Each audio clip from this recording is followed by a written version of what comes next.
Es ist Sparta!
Hello everybody! Reaper!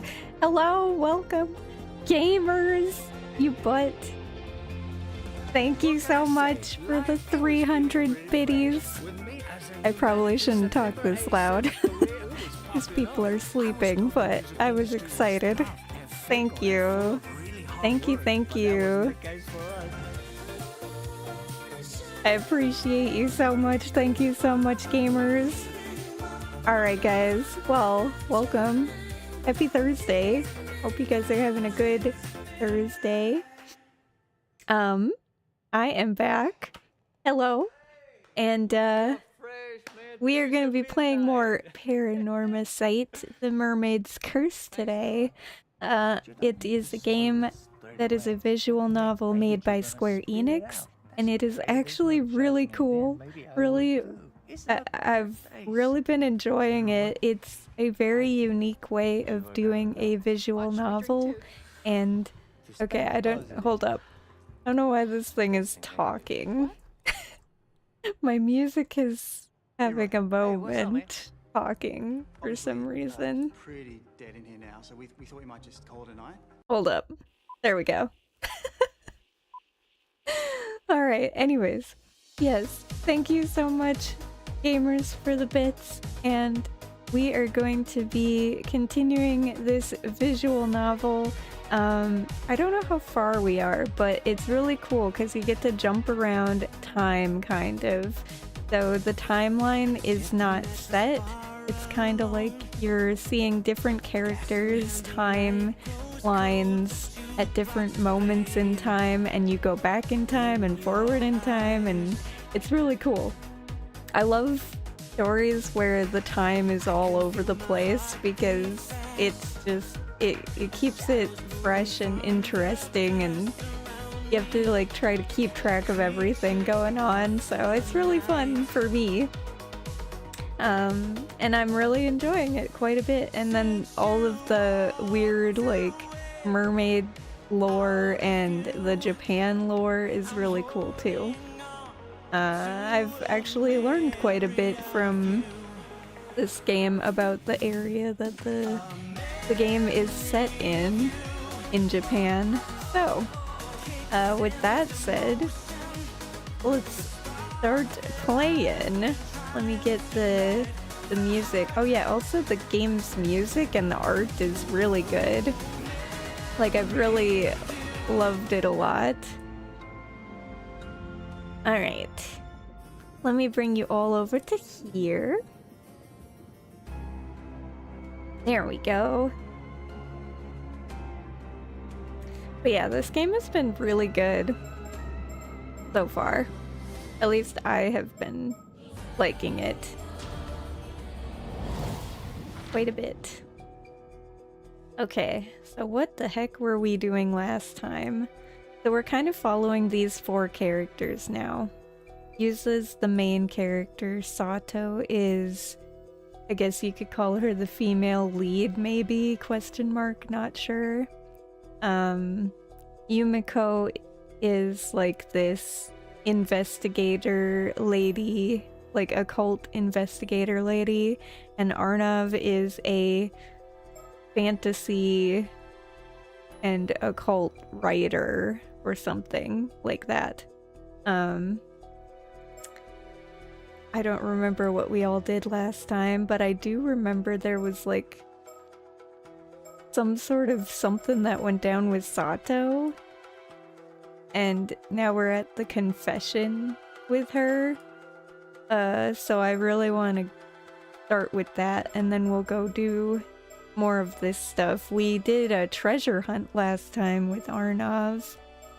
And, yeah, we did a whole bunch with Arnav, and I think her name is Cersei, the girl. Last time, that's what we did. Setting your sights on 300, you're crazy, Reaper. Thank you so much for your support. Thank you for always showing up and being here. I know my schedule is crazy, and I hope that I don't ruin your stream streak again. But I appreciate that you're dedicated to keeping your streak alive despite my crazy schedule stuff that's been happening because of moving and life and yeah, just lots of stuff. So thanks for supporting me through it all. You're great. Alright, let's try the confession here. Summary of previous events. Shotaro asked Sato to start a relationship with the intention of eventually marrying her. Oh yeah, the guy. This guy. Where is he? Shotaro. Who is like kind of her not brother and not stepbrother, more like just adopted brother, maybe. Like, she's adopted, he's well, he's not even adopted really. He's just living in his house with him and his dad basically, but he is off at university, so he's not always there. So it's pretty much just her dad, or his dad and her sharing a house, and he occasionally comes back every now and then. And he came back and basically asked her to marry him or something. That's what happened last time. And then her friend Tsukasa, this girl crying, she walked in on it, and now they're gonna have a talk or something. Yeah, that's what happened with her last time. It's all coming back now. A manageable change. You're in the US just means you aren't in late night stream anymore. Yeah, at least not for now. It might change again in the future, but we'll see. We'll see what happens. My schedule this year, my schedule is gonna be kind of like randomly changing every couple months until until I figure out life stuff. So, for now, this is the time that I can stream, but it may end up that I can stream for more later on or less later on. I don't know. We'll have to see. Because I'm about to start, like, I don't remember if I told you guys, but I think I did, that I recently took like a TEFL course teaching English to as a foreign language to people who English is not their native language, basically.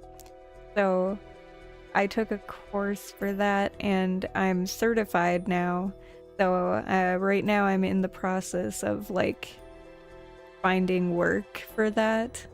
So depending on my schedule for that, that'll kind of determine my schedule for streaming in the future.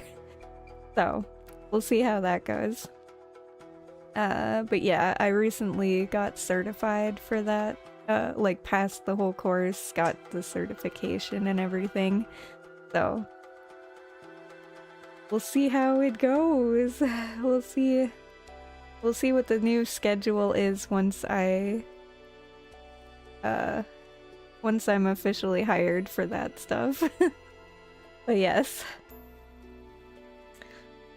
Alright, let's see here. So Tsukasa, who happened to be there, is taken aback by what she has heard and runs away. Sato chases after her to clear up the misunderstanding.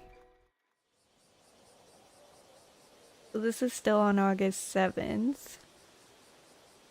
Well, I can't do this. It's not fair. Oh yeah, so Tsukasa actually really it has like a crush on that Shotaro guy. And she does not, but she walked in on the proposal, basically. And now she's sad. Hey Tsukasa, listen, you're okay. There's still a chance. No, there isn't. Wah. Tsukasa? Sato, what's going on? Oh yeah, and then we walked in on them. Well... I'm sorry, I can't explain right now. Tsukasa, come on, we're drawing too much attention here. Wah! Now certified as both an English teacher and emotional support streamer. The dream. Feeling a little better now. Yeah, sorry, none of this is your fault, Sato. I know that. And now we've missed the meeting time too. Shotaro is probably out there looking for us.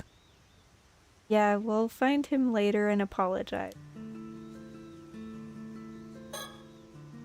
Tsukasa was in pieces earlier, but at least she seems to have calmed down a bit now.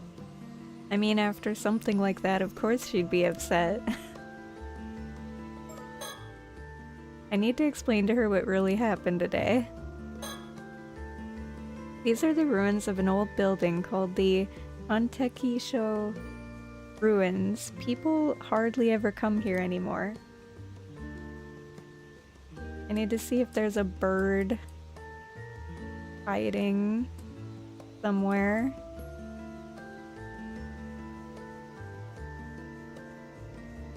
I don't see one.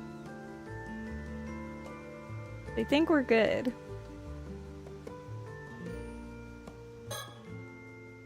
You're saying that today was the first time he ever said anything like that to you?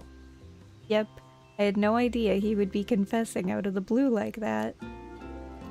I mean, I get it now. I know you aren't interested in him, but... I guess I really am just a kid. I don't have the confidence to confess like that. Getting married, going to Tokyo together, that's way too much for me to even begin to think about. Yeah, he just skipped several steps ahead.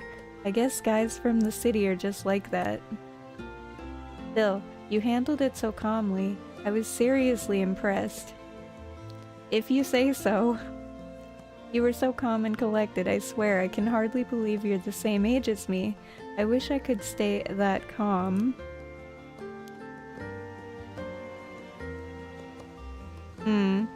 I don't think they are the same age.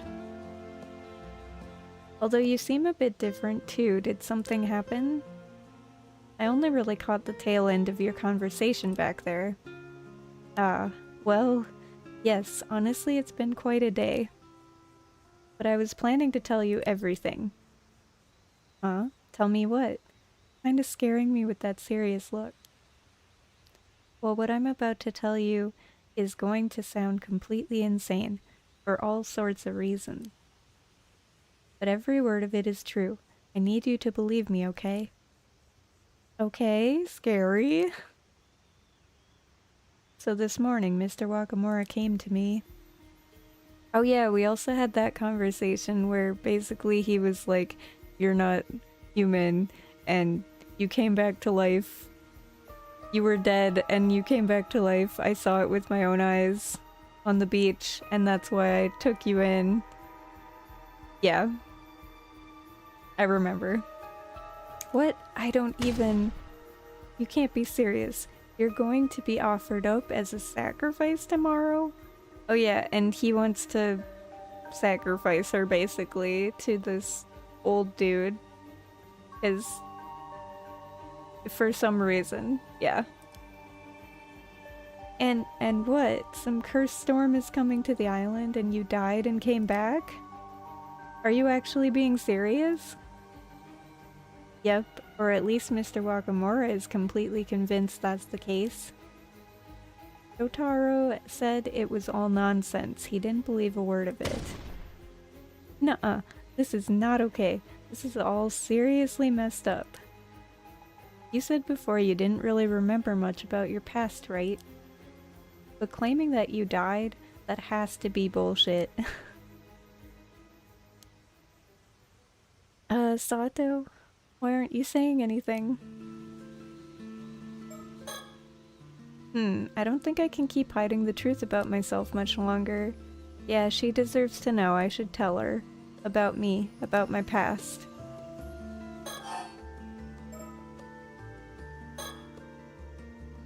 Hello, Sato. You okay? Well, I don't know.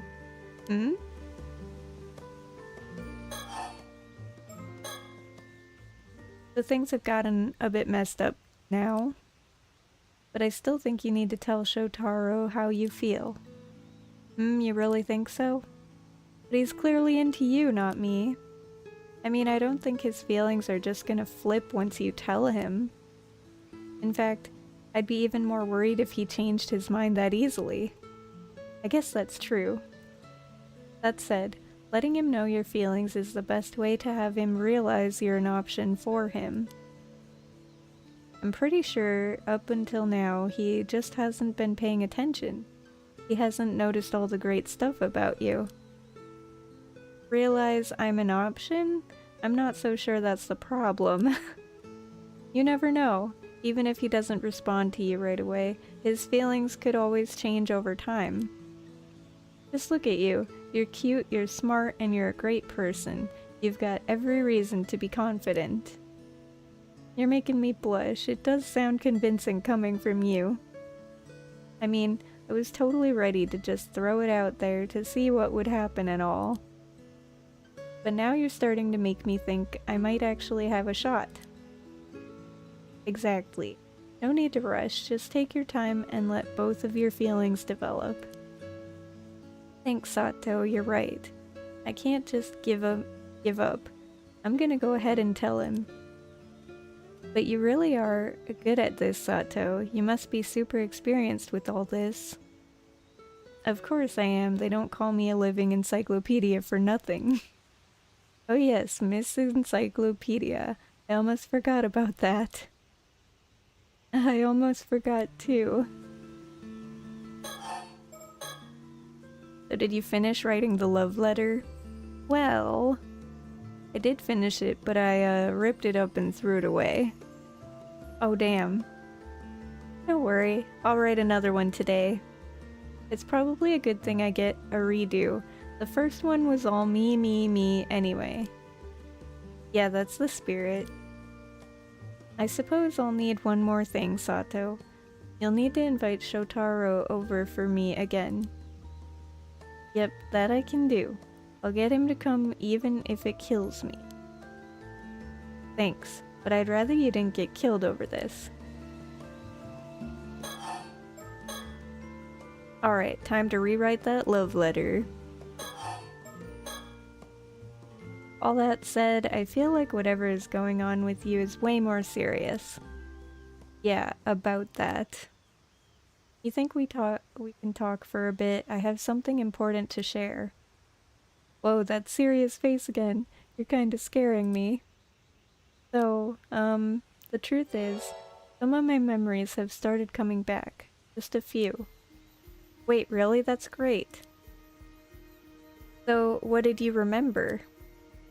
Well, I want to keep this just between us for now, that okay? Yeah, of course, totally. Earlier, when you said you couldn't believe we were the same age. You were right. The truth is, although I might look quite young, I've actually been around for a very long time. Oh, so that's what you've been hiding? I knew something was up, I knew it. So how old are you? Already 20? No. I'm a little older than that. Whoa, I need to guess even higher? Alright then, let's take a big jump. 23. I guess I lied. It's actually a lot older than that, I think, at least. A lot older? Now I'm not so sure where to guess. Wait, you're not gonna tell me you're secretly some ancient grandma, are you?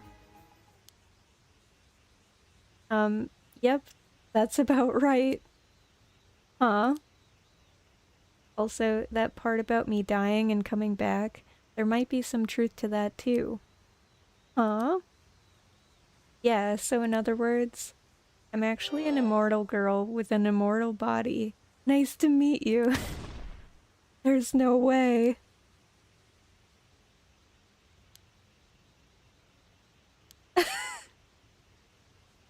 Wait, are you actually being serious here? Yep, completely serious. I mean, I always thought you said some pretty weird things, but this one takes the cake. I guess you did always have a kind of strange vibe about you. Hearing this does sort of make sense. But like, how did that even happen? Well, it's so long ago I barely remember. But long ago, for some reason I can't quite remember, I ended up eating the flesh of a mermaid. The flesh of a mermaid? Oh, I've actually heard stories about that. Eating mermaid flesh is supposed to make you immortal, right? Exactly, that's the stuff. No way, those stories were real. You have an immortal body, and you've been alive for who knows how long? Yep, that sums it up. So how old are you really? Well, I'm actually not too sure. I'm not really the forgetful type, but I think there was just a human limit to how much I could ever remember. Even when living normally, you wind up forgetting stuff from a long time ago, right? I guess, maybe. I've only been alive 17 years, so I wouldn't really know. Oh yeah. The oldest memory I can still remember probably goes back several centuries at least. Damn, you really are an ancient grandma. No, I was only 17 when I ate the mermaid flesh, you know? So I wasn't exactly lying about my age. In terms of looks, I'm still a spry young 17-year-old girl, or 17-year-old. Well, sure, I can't argue with that. But you're saying you're actually immortal? I think that tops my surprises for today. You believe me? Of course. You joke around a lot, but I trust you when you say it's serious. Thank you. Okay, so what do we do next? Let's discuss it with her first. So if you really did become immortal from eating the flesh of a mermaid, then I guess handing you over to some bigwig like this Unkakudono actually starts to make sense.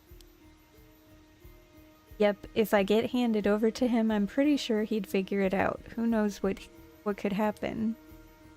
Right? That'd be bad news. No telling what he'd do after that. And if it's the truth, I guess there's no point in making excuses either. Exactly. What about that curse of the raging waves? Is that true too? Yeah, I'm pretty sure it's real too. I think I'm somehow connected to that place called Taishima that came up in the curse's story. Oh, you are? But even so, I don't think I caused the curse. At least, I hope not. So you're saying you were on Taishima like 400 years ago? Yes, I think so. I don't really remember what kind of person I was back then, though. Even so, I can't believe the old man just straight out said he was going to hand you over tomorrow. Yeah, I've been trying to figure out how to get out of that. Well, I'm gonna help you, obviously. How about you really do just run away to Tokyo with Shotaro, then? I'd rather not. There has to be a better way. Yeah, even as I said it, I realized I hadn't really thought it through very much. Let's take this one step at a time. Besides, I don't think the curse will just disappear if I leave the island. Yeah, even if you were the cause, that would mean they could have just kicked you off the island, right? It kind of feels like the old man's just trying to pin everything on you. Yeah, there has to be some reason behind it. Either way, if we could somehow stop this curse of the raging waves or whatever, it'd probably solve all my problems. Probably, yeah, but how are we supposed to stop a curse when we don't even know what it is? I always thought all this curse stuff was just occult nonsense. I never thought it could be real. Well, they are. Spirits and curses really do exist. No doubt about it. It was totally normal to live with them way back when, so it surprised me that these days everyone just acts like they're not real. No way. This is all so surreal. Well, I suppose you being here is already past surreal and into the mythical. I guess I gotta rethink what's normal.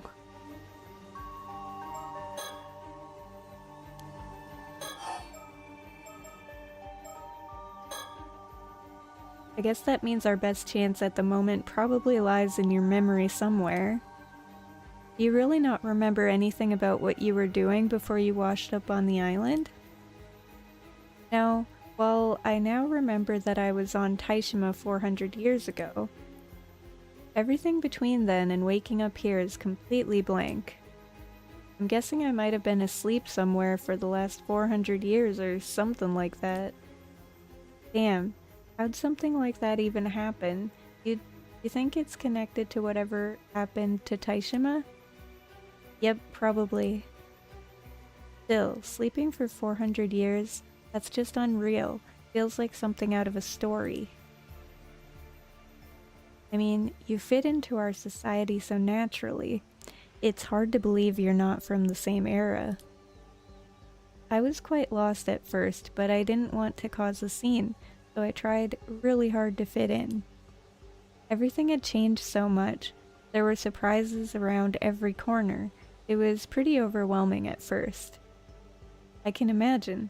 It's like that old tale of Urashima Taro. You came back and centuries had gone by. Oh yeah, now that you mention it, it is quite similar. I'm amazed the tale of Urashima Taro is still being told even now. But you know what amazed me the most? TV. It was incredible how much I could learn from it. Ah, so that's why you were always glued to the TV. Still, that's amazing. I can't believe you managed to blend in so naturally just from watching TV. Yep, it was actually easier than I expected. Felt more like visiting a country with a different culture than jumping through time. And I guess since I barely remembered anything from my past, there wasn't much to get in the way of learning new stuff.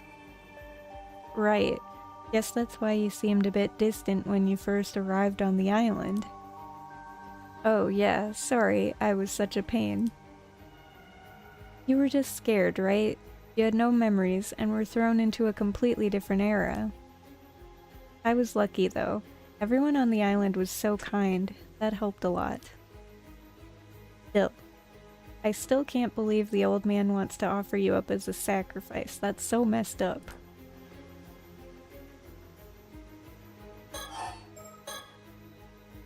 I wish you could remember a bit more about yourself though. Aren't you even a little curious about who you were? Doesn't it worry you? Honestly, not really. I mean, I was probably just another person. Doubt I was anyone special. Don't say that, you never know. Well, either way, we'll just have to make a bunch of good memories for the new you. That sounds good. Even these last few months have been filled with great memories for me. Hang on, I just realized. If you really are immortal, Sato, every time you said even if it kills me, you kinda left out the part where that's not actually possible. Damn, you're right, that does sound bad now. Wait, no, it's the opposite. It means I'm so determined that I'd risk dying despite my immortality. Uh-huh. So coming from you, it actually carries even more weight. Got it. Phew, I think I spun that one pretty well. You know, I can hear you, right?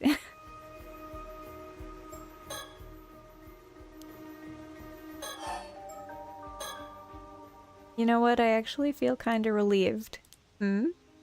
Even after learning all this about me, you aren't treating me any different. Well, yeah, you're still you. Nothing has really changed for me. Thank you.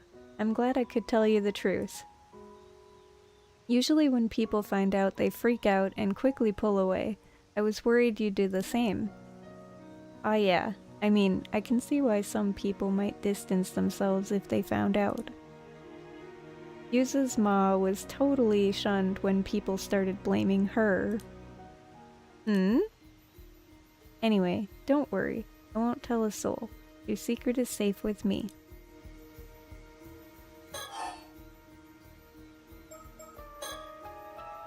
There's gotta be something else we can do.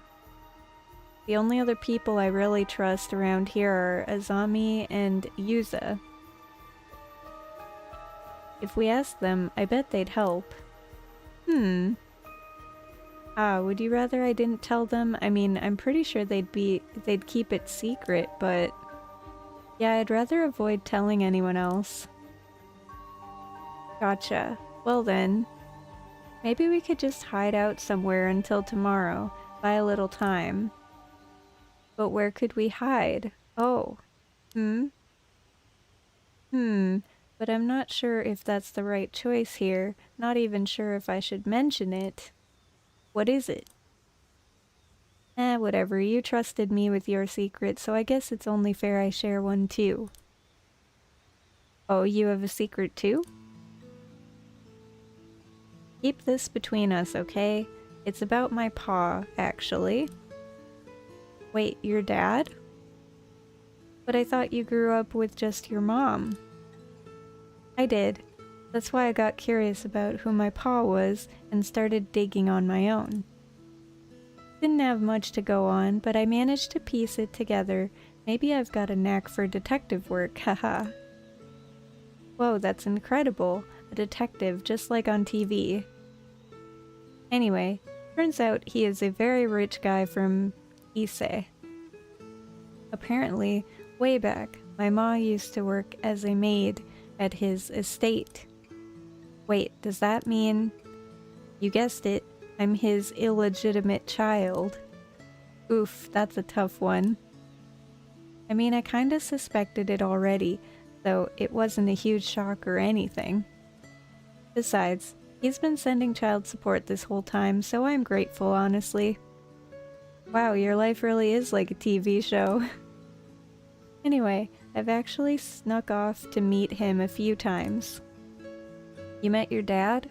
All on your own? And that wasn't a problem? Surprisingly, yeah, he was happy to see me. Even said he'd wanted to meet me too. Took me out for dinner a couple of times and all. How nice. But you're smart and so cute, I can see why he'd be proud. I've got no complaints about the life I have now with Ma. I'm not out to shake him down for cash or stir up trouble or anything. That said, I've never told Ma that I met with him. There's still bad blood there, apparently. Oh, that's not good. Nobody on the island knows about this. You're the first person I've ever told. Whoa, this turned into a full-on secret swap. Anyway, worst case scenario, I thought we could maybe ask my pa for help. He's pretty rich, so he could probably arrange a place for you to hide for a while. Might help us buy some time to look into this curse. That's quite the connection to have. Thanks for sharing with me. Having a place to lay low would be great, but won't he be suspicious if we don't explain things? Honestly, I'm not sure. We either lie to him or risk telling the truth. And personally, I'd rather not lie to him. You think it's better to keep your secret even from my pa? Yeah, sorry. I'd really rather no one knew. I get it. If word got out, it'd probably stir up a whole new mess. Let's keep that as our last resort then. It was a great idea though, thanks.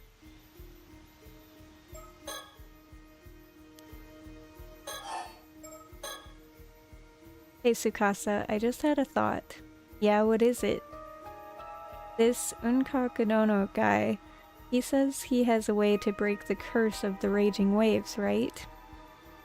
Yeah, sounds like it. That's what he's offering in exchange for you, right? Then what if we somehow stole that from him? Oh, bold idea. You mean we fake the trade and swipe it instead?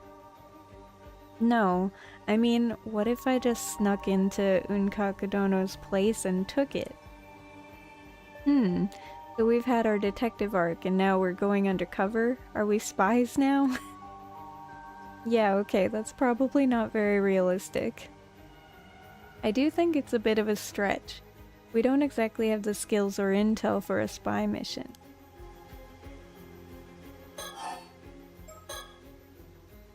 Still, if there was some way to break the curse of the raging waves, that'd solve everything. Exactly. Hey, you said Yuzu's mom was shunned for something? All Suyu ever told me was that she passed away in the Kamishima Southern Sea disaster 5 years ago. Ah, right. You wouldn't know about it. I mean, I guess it's not exactly something you'd share with a guest to the island. Truth is, they pinned the blame for that whole disaster on her. That it was Mare's fault. What? Seriously? But why? No idea. People just started saying she was some kind of bad omen or something. Sure, she never really fit in on the island, but that was no reason to treat her like that. That's probably why things felt so tense when Yuza came back to the island a few months back. I figured folks were just joking around, so I didn't really think too much of it. That's so cruel, even after she's gone. But you know, it's quite similar to what's happening to you right now. The old man called you the same thing they called her. What was it? The Raging Waves curse bearer? Wait, so they said Mare was the source of the curse too? That is weird, but what does it mean? Could it be Yuzu's ma was actually like you? Like, she was also immortal? Huh. And maybe she didn't really go missing, but was actually sacrificed to this Unkakadono. But Mr. Wakamura said he won't make the same mistake from 5 years ago, so I don't think that's it. Right. Yeah, maybe I'm overthinking it. Still, I wonder if Yuza or Suyu know anything about this curse of the raging waves. Yeah, it's not exactly an easy topic to bring up, but we don't really have any other leads. Let's go talk to Suyu. We can ask her about Mare and the curse.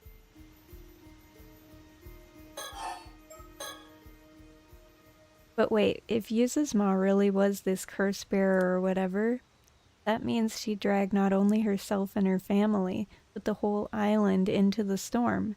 That's kind of a scary thing to think about. Yeah, I can't imagine she did it on purpose. Maybe at the very least she didn't know about it, but even then, it's still awful. Either way, the outcome was such a terrible one. Nope, this curse bearer stuff has to be total bull. I'm not buying it. Yep, I couldn't agree more.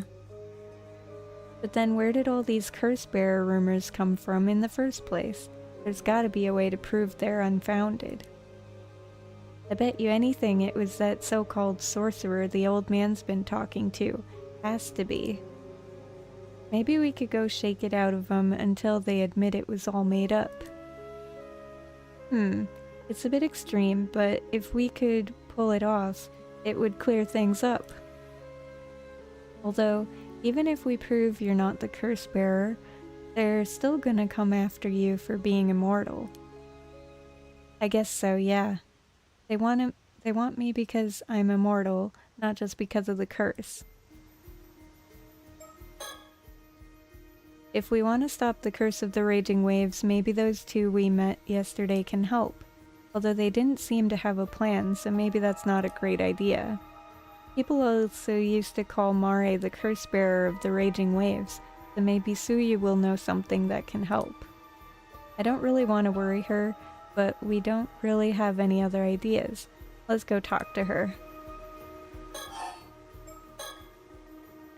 Man, I really just want to believe all this curse bearer stuff is just nonsense.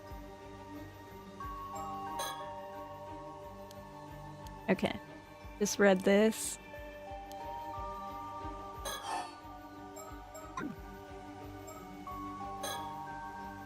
Come on, let's go talk to Suyu.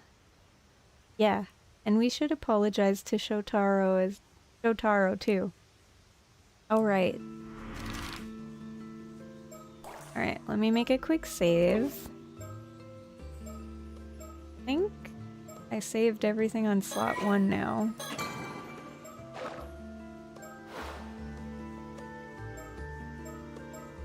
So where am I going first? Go to the Wakamura residence first.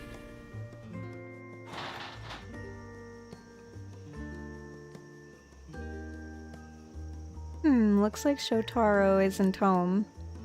Yeah, no one's here right now. Oh! Eek!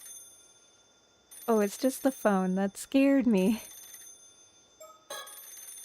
The phone is ringing. Oh man. I'm gonna pick up. I'll get it.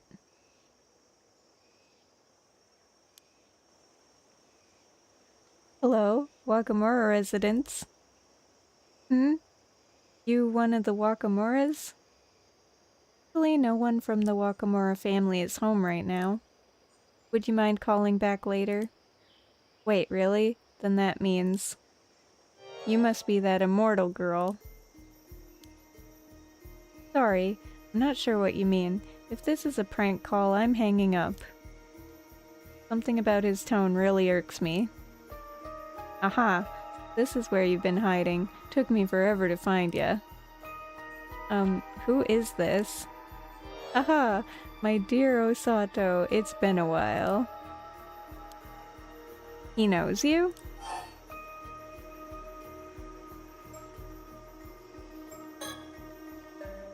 Looks like you've got the wrong number. Please double check the number and call again. Whoa, hold it. Don't you hang up on me, you little shit. I know exactly who I'm talking to. It sounds like he actually knows who you are, Sato. I think this might be our chance to get some new info. Ugh, I've got a really bad feeling about this. So, my dear little Osato, I hear Unkakadono has got his eye on you now. You're awfully well informed. Mind telling me who you are? But of all the people out there, it was Unkakadono who found out? Damn, that geezer's gonna hunt you to the ends of hell. Haha. Answer me. Who the hell are you? Tell me. Whoa, you're really fired up. Hang on, wait. You fucking serious? You don't remember me for real? That's real harsh after everything we had, all that passionate talk about our future together. Wait, what? Come on, just because I don't remember you doesn't mean you get to start spouting nonsense. Huh. You'll know if it's nonsense soon enough. And listen, I'm actually the one trying to help you here, you know? Might want to hear me out. What do you mean? So this Unkakadono, he's a psycho old man, funneling cash into researching immortality. If he gets his hands on you, you'll be strapped to a table in his lab while he cuts you open alive. He'll sit there watching as you die and regenerate, all as parts of his fucked up experiments. And once you're all healed up, slice and dice again, rinse and repeat over and over. Sounds fun, huh? That's straight up torture. Even if your body is immortal, the pain is all real. Becoming his sacrificial guinea pig will be nothing but hell on earth. So, you sure know a lot about this. Well, yeah, that's why you should come to me instead. Doesn't sound so bad now, does it, Osato? Huh? I'll take you into my protection before you're handed over to Unkakadono. All you need to do is shut up and do as you're damn told, woman. Oh, hell no. If you think I'd ever grovel to some nameless creep like you, you've got another thing coming, I refuse. You'll remember me when we meet, I promise. So here's the deal. Get on today's last ferry to Toba Port. Come alone. Got it?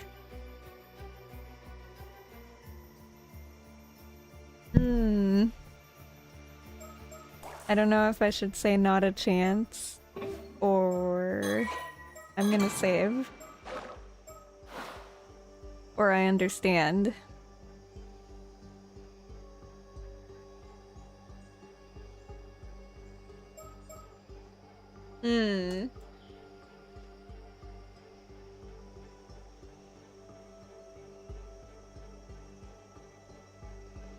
Get on today's last ferry to Toba Port.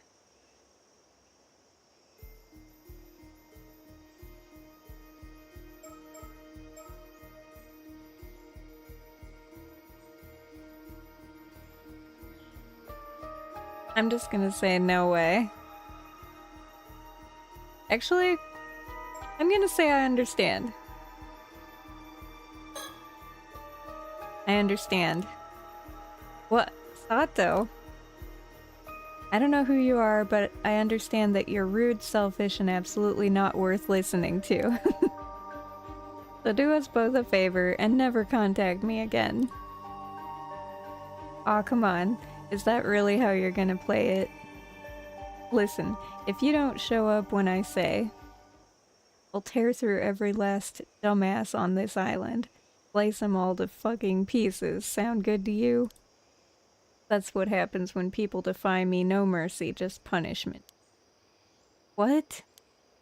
Oh shit, is that why everybody got sliced up? Ah. So I'll say it once more, my dear Osato. If you don't want this island to be a bloodbath, get on the last ferry. Come to Toba Port alone. This is your last chance. You get that right? When you say no mercy, this punishment, what exactly are we talking about here? Oh, you know. I have this little curse power, and let's just say it can be pretty fucking potent. Another curse? Guess I could show it off by cursing every woman on the island, kill them all off one by one. How's that sound? That way, everyone else on the island will see the one girl who doesn't die, and, well, guess your secret's out. No. So yeah, better just do as I say. No point fighting it. I've already got an assassin mixed in with the locals. Everything is set. An assassin mixed in with the locals? Yep, and they're fucking nuts. Gave them a curse and they were way too thrilled to use it. Dead serious too. Eyes like a psycho killer. You get those sometimes. Natural killers. Pretty sure they've already made their move, and unless I call them off, they sure ain't stopping. Is he being serious? I'll check with you again after the first body drops, but I really recommend you make the smart choice before that. Anywho, Barry is leaving soon, so tick-tock, my dear Osato. Don't keep me waiting. Huh? Wait. This is bad. You heard all that, right? Yeah, killing people with curses, no way, right? I knew I had a bad feeling about that phone call. We came back here thinking Shotaro might be around, but now that I think about it, there's a good chance I could run into Mr. Wakamura too. That could get awkward.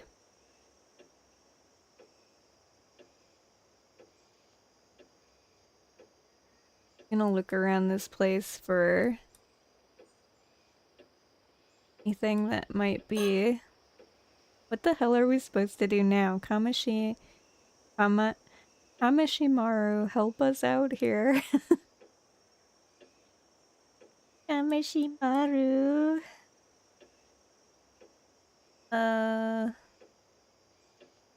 Okay.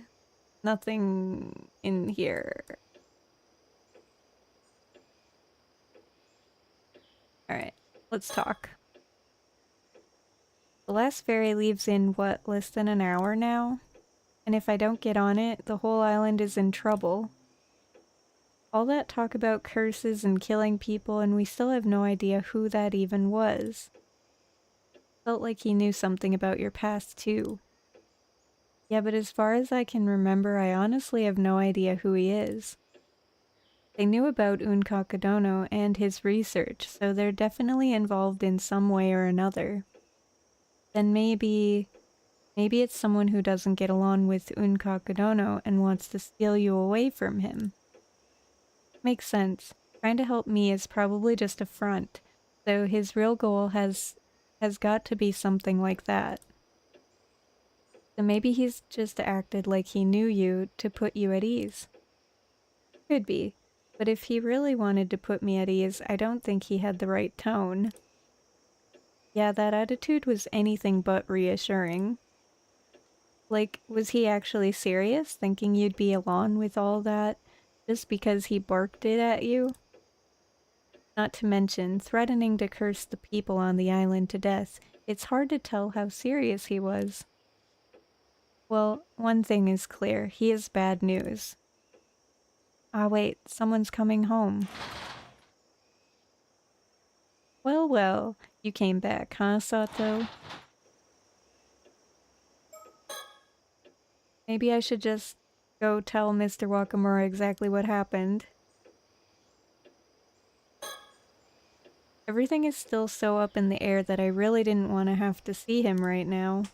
He could have at least come home a little bit earlier and taken that damn phone call for me.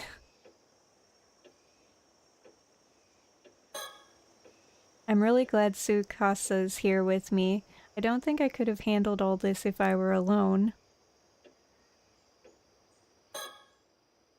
Maybe you'd best tell the old man about the phone call. Yeah. What's wrong, girl? You look like you've seen a ghost. Oh, well, we just got a strange, threatening phone call. Oh, tell me more.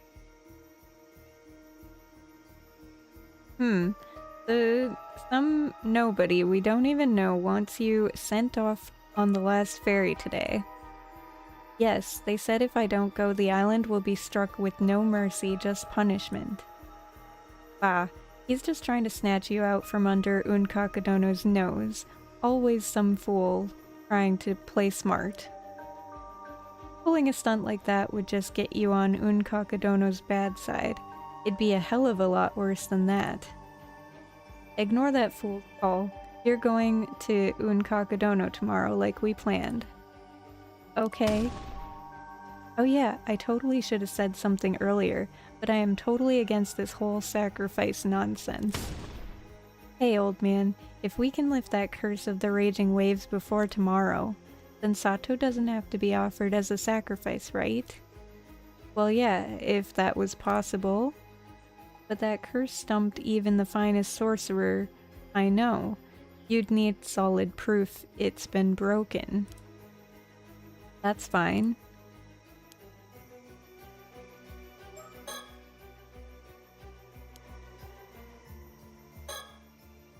That assassin or whatever they were talking about kinda worries me. Who the heck could it be? He said they're blending in with the locals. I really hope it's not someone we know.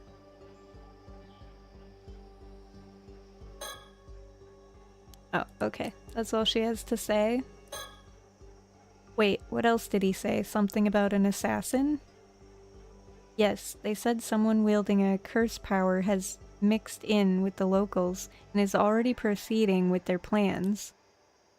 Think it could be true? Most likely bluffing, but I'll have folks look into it just in case. Either way, if we nab the assassin first, there ain't nothing to worry about. This is my Kamishima. I don't like hearing we have unknowns mixed in with my people. Seeing as we're being threatened by a curse, couldn't you ask that sorcerer you trust to help us deal with it? Not happening, too short notice. Even just one consultation takes a whole month of back and forth with their manager for an appointment. Not to mention, you can't even imagine how much it costs. You don't trouble someone like that over some damn fool prank, all when it's probably just a bluff. Seriously? They're that big a deal? Not you, Siri. I guess neither of the two we bumped into yesterday was the sorcerer then. Who you talking about? Yesterday, we spoke to a man and a woman in traditional clothes who asked where this place was. They didn't stop by. Oh right, yeah, some shady-looking folks came around. They said something about a great storm curse drawing near and told me I should warn everyone to prepare for evacuation. Wait, so even people from outside the island know about this curse of the raging waves? But then who exactly were they? Beats me. Claimed they were with the police or some such, but something smelled fishy to me. They were rambling on about mummies and whatnot, didn't make a lick of sense. Ain't got time to mess with folks like that. Told them I already knew, and had them get lost. Anyone with even the slightest spirit sense can tell the island's affected by a curse right now. They were just scam artists using that to spout nonsense, to squeeze out donations. Bunch of crooked psychics, that's all. Got no time to be dealing with folks like that. Is that really all it is? Something about it is nagging at me. Is this curse of the raging waves definitely real? I already told you, it's as real as they get. So what are you gonna do now, old man? First off, Sato ain't going anywhere. Stay put till that last ferry docks back on the mainland. You sure that's safe? Curses or not, there's no way anyone is going to just go around killing off a bunch of people. That just ain't practical. That said, someone sneaking in as an assassin, that could happen. I see. Bah, even if their curse was just a bluff, they're clearly planning something. Ain't no way I'll let it slide. Threatening not just me, but Un Kakadono. They'll regret messing with us. I'll smoke him out myself and have him confess all their bullshit. Yikes, he's pissed. You two stay right here, got it? He's gone. Sped out like a bullet. So what now? He told us to wait here, but... Well, we don't need to... Oh, hey Phoenix! Hi! Welcome. How are you? How's your day? Bonjour, welcome. What are you up to today? My day's pretty good so far, can't complain. Woke up a little later than I wanted to, but I'm awake now and I'm streaming. Just having a chill day today.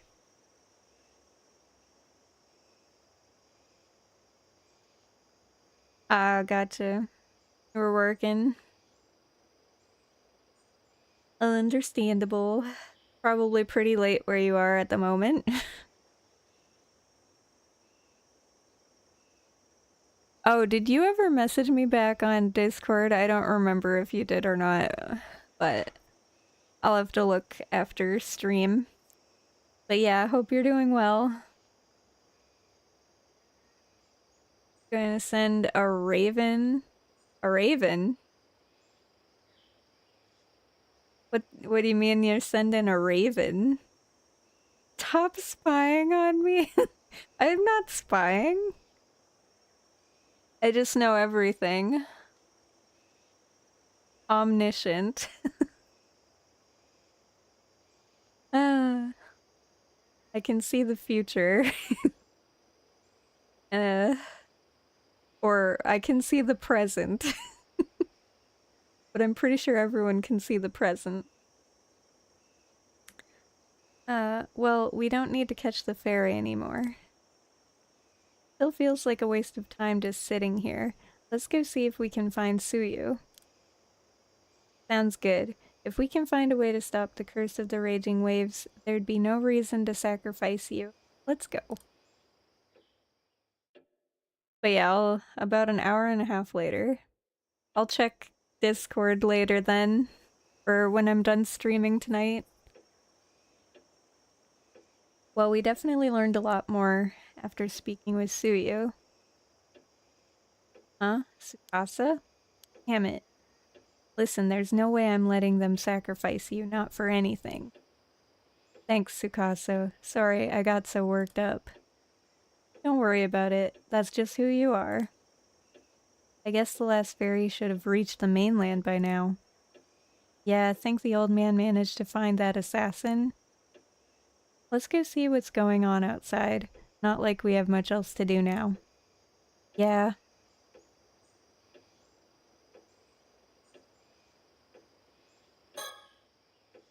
Still, I can't get over what Suyu told us earlier. What a shock. I can't imagine how much you've been through, Sato. Yeah, my memories also came rushing back so suddenly, I wasn't really sure what to do. Let's go see what's going on outside. The whole assassin thing is terrifying, though. Move.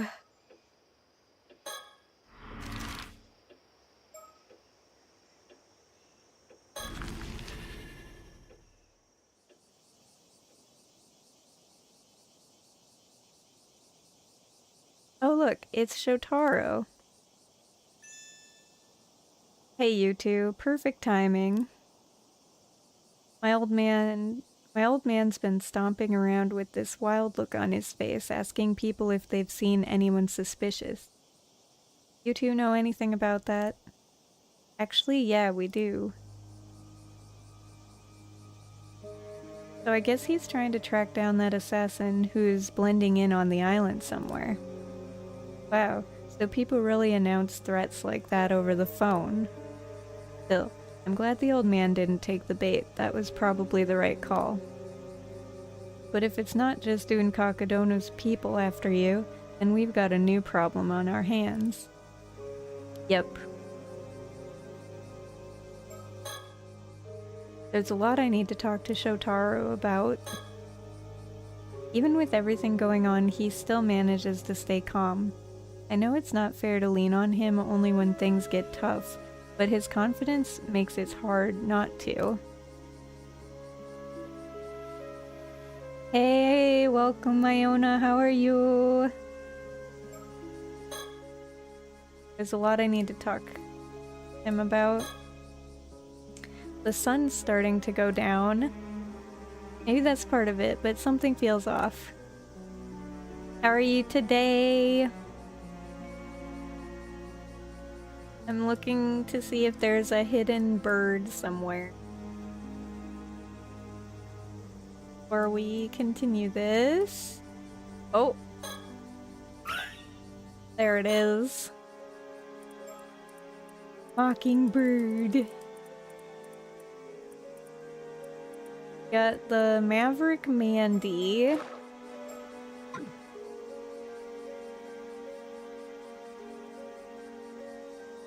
Okay. Tsukasa is clearly on edge. I can't blame her. This whole situation is such a mess. We really should apologize for missing the meeting earlier. Yeah. Okay.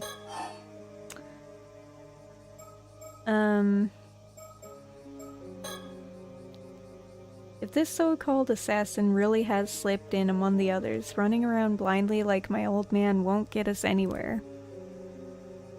I'm doing good.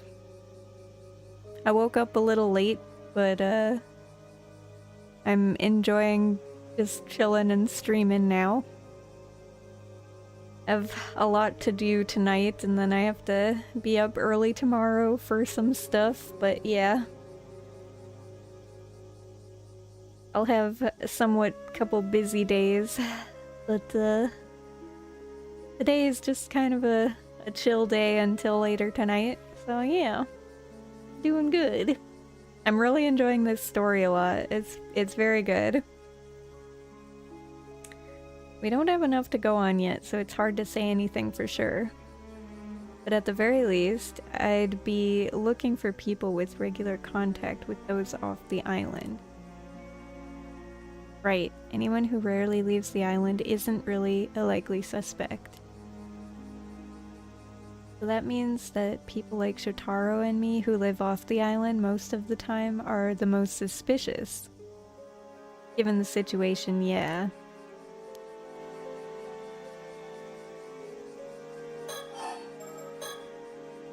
You know, it's also possible that the caller and the assassin are both working for Un Kakadono. Wait, why would you think that?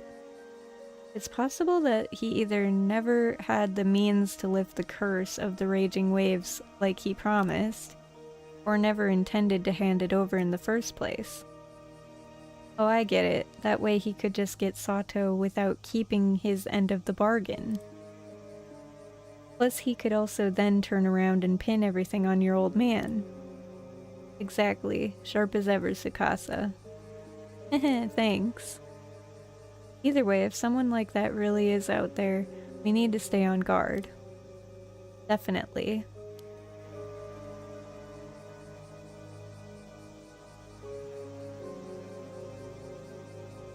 Thanks, Iona.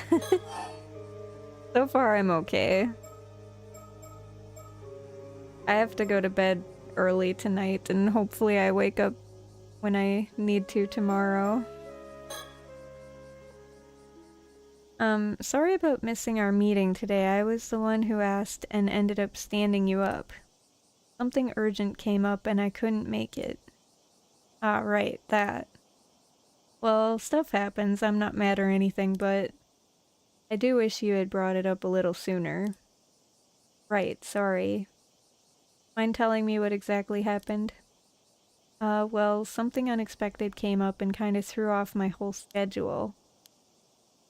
You can't say any more than that? You're not even gonna tell me what you wanted to talk about? Yeah, I can't tell you that either, sorry. Right. Well, whatever. Let's just say you owe me one. Owe you one? Yeah, sometime when I need it, you'll have to do something for me. Wait, that's not fair. Hmm? It's not her fault. I'm the one who caused all the problems today. You see, I was actually the one who... Mikasa, stop. This isn't the time for that. But if I don't, you'll... Hmm? Whoa, whoa. Why do I feel like I'm the bad guy here? You're the one who didn't show up. No, you're not the bad guy. It really is my fault. I'm sorry. No, it's on me. Sato didn't do anything wrong. Okay, relax. For the sake of your friendship, I'll let it slide. Let's just reschedule for another time. Right, thank you. Thank you. Damn, I hope he'll forgive us for not showing up earlier. I've got to do better next time for Tsukasa's sake too. Things are a little hectic today. We can talk about that more another time. So about getting you out of that whole sacrifice mess. Was away because of cats? No worries. Cats are important. How many cats do you have? Alright, Phoenix, no worries. Ah yes, about that. I've been thinking, and maybe it's best if we leave for Tokyo together first thing tomorrow. Lay low for a while. Yeah, I know. It looks like I'm just using this chaos as an excuse, but at this point, I don't think I can offer any other option. What do you think? Well, first off, thanks for thinking over it for me. But, would it be okay if I gave it a little more thought? Sure, but if you take the ferry, my old man'll catch on. If you want to go, it'll have to be on a small boat quietly just after dawn. I'll need time to set things up, so I need your answer by tonight. Okay, I'll think it through. Hmm? Huh? What's wrong? Looks like you've got something caught in your bangs. Oh no, how embarrassing. You always seem so calm and collected, but I guess everyone has their moments. Hmm? Where? You want me to take a look? No, it's okay. I've still got that hand mirror on me. Let's take a look. Ah, there it is. Is that a feather? When did that get there? Got it. That looks better. What the? What the hell is that? Huh? Is something wrong, Sato? There's something behind me. Huh? What was that? I should check. Oh gosh. You okay? There's nothing behind you. Sato, what's wrong?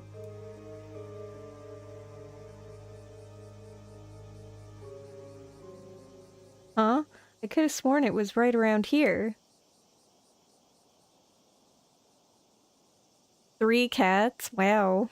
Are they all yours, or are you house sitting, Phoenix?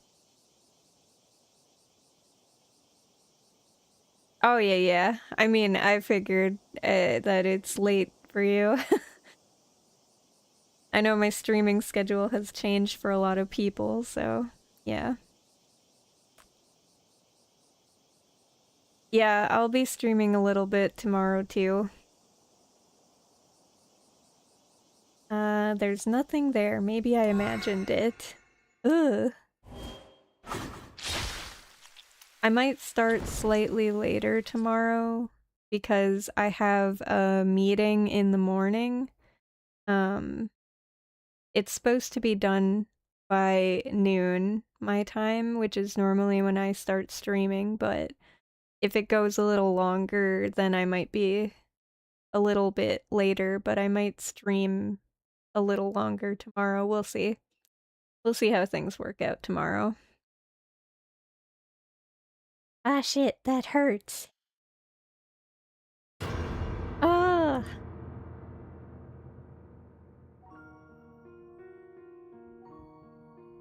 And then she got sliced. Haha. Damn it, it hurts. It hurts. Ugh, it cut straight through me. My insides are on fire.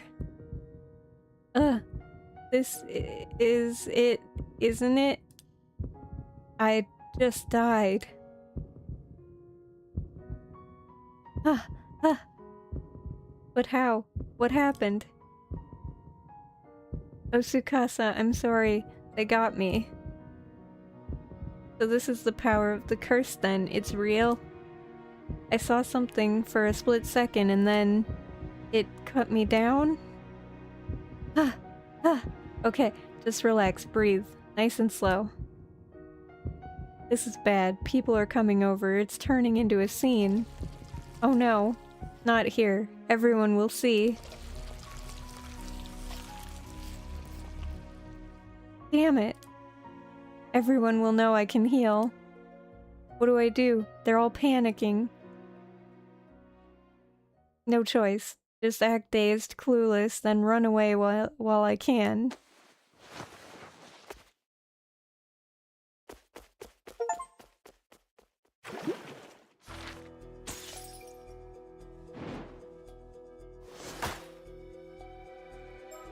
And we found a bird. Okay. Well, that was interesting. Let me make a quick save. I'm gonna make a new save here. Okay. Shadow. We're gonna go back in time and do some of this stuff and catch up with this story. Descendant and duty. The Amatabako, a treasure required to obtain immortality. Avi assumes that the descendant of Taishima, whom Ikoma knows has inherited it, he tries to scheme a way to meet them.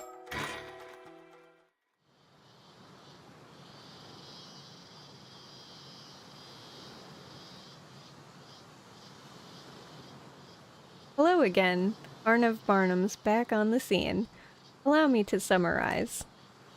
As expected, Ikoma contacted us today, telling us we'd have to wait a little longer before we could meet the descendant. Thus, figuring he had no intention of letting us meet her anyway. We decided to use Cersei's ability to go looking for the descendant ourselves. Who exactly are you talking to?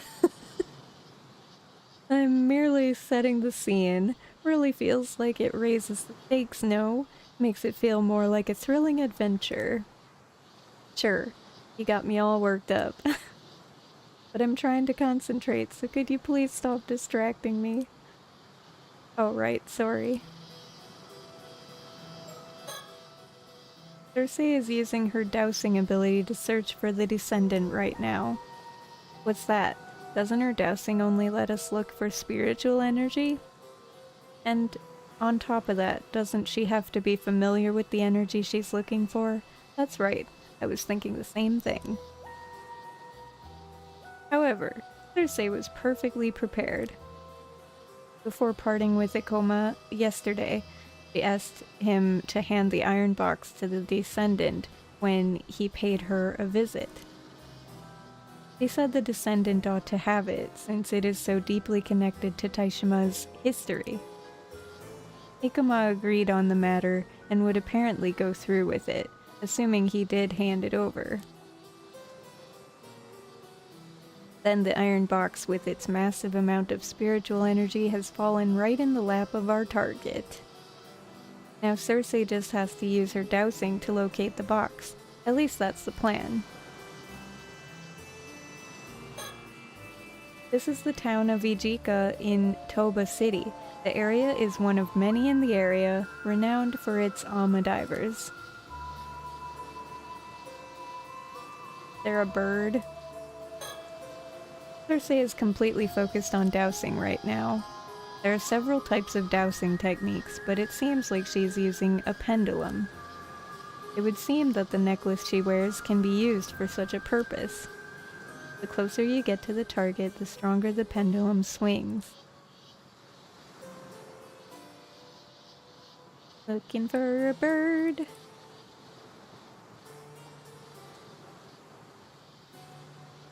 Don't see one.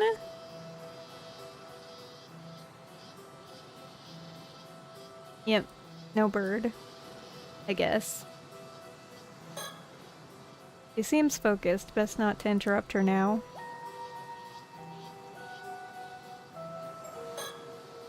However, her dowsing range is limited with the spiritual energy the iron box possesses. Its range is probably just 2 to 3 kilometers. So we had to narrow down the target area somewhat before starting our search. So any idea where we might start looking for the descendant?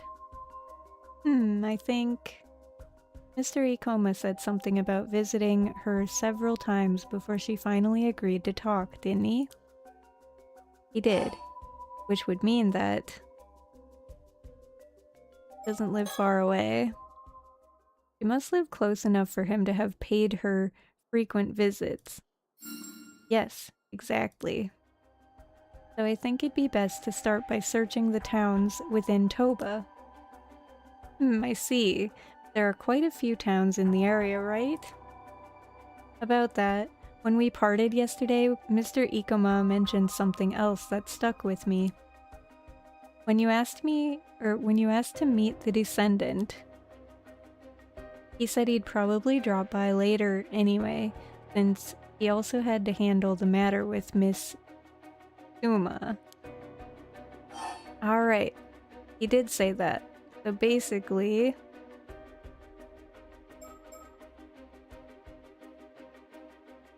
wait. Drop by later, he also had to handle the matter with Miss Suma. The descendant lived close to Suma. He said it like he would drop by while he was in the area, so they likely live close to one another. Yes, I was thinking the same. Those towns with many Ama divers are our top candidate. That means we should probably start by searching all the towns in Toba that are home to a lot of Ama divers. That's right. We can make our way up by searching along the coast for starters. It'd be nice if we'd at least learned the descendant's name. We might have a lead on that. Think of your research into the past of this place. Alright. The name of the Taishima survivor. It's been a week. You're gonna have to give me a minute. Taishima survivor.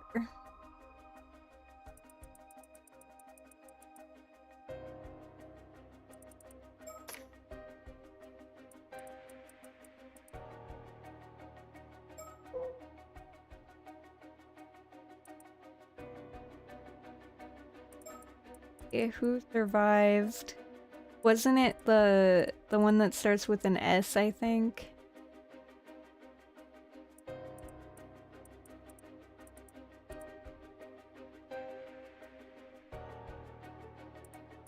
Where is it?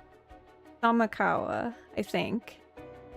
2 surviving islanders were Princess Hatsune and a man named Samakawa. It's either Princess Hatsune or Samakawa.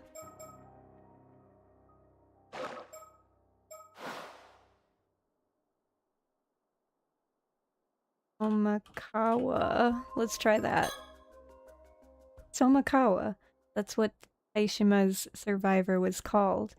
If there are any descendants, then they may still bear the same name. That's right. It's another clue we can follow. And so we ended up spending the morning traveling along the coast from one fishing town to another.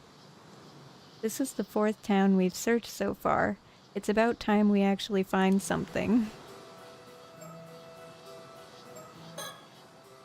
Well then, perhaps it's about time to check. I checked in with Cersei to see how things are going. So Cersei, what's the situation?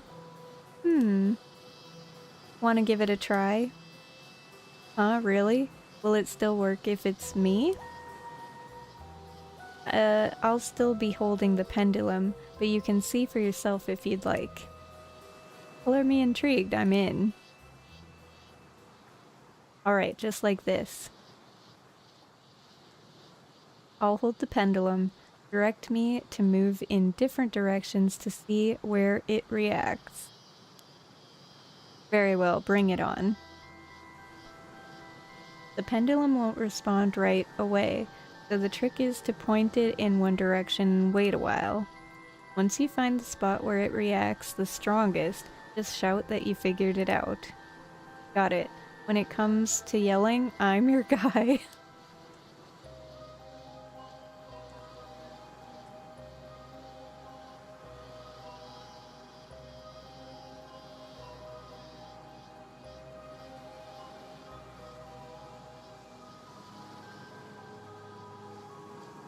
Not sure how long I have to wait for it.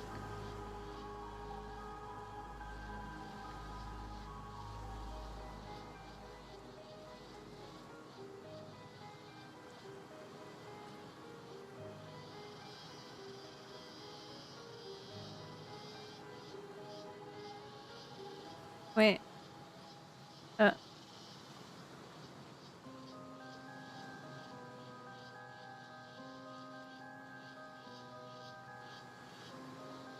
Oh.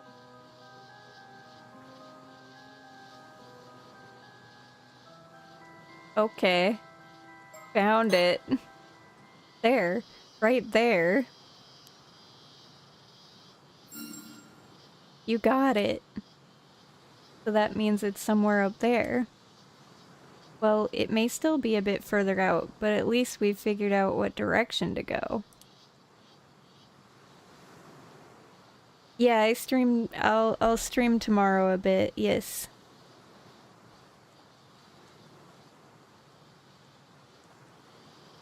I might be a little later tomorrow. Not like a lot later, but I have a meeting in the morning.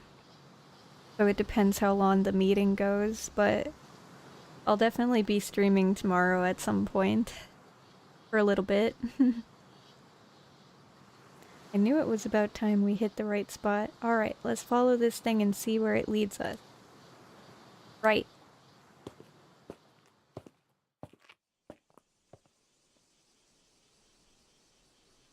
But yes, I do stream tomorrow. That's the plan as of now. This is it. It's the apartment furthest back on this building's ground floor. Got it. Hello? Anybody home? Wow, you don't hesitate, huh? We're here on behalf of Mr. Ikoma. No answer. Guess no one's home. No, I can sense a presence. Hello? We'd like to talk about the iron box. What is it? Thanks for the hydrate and pot. Phoenix.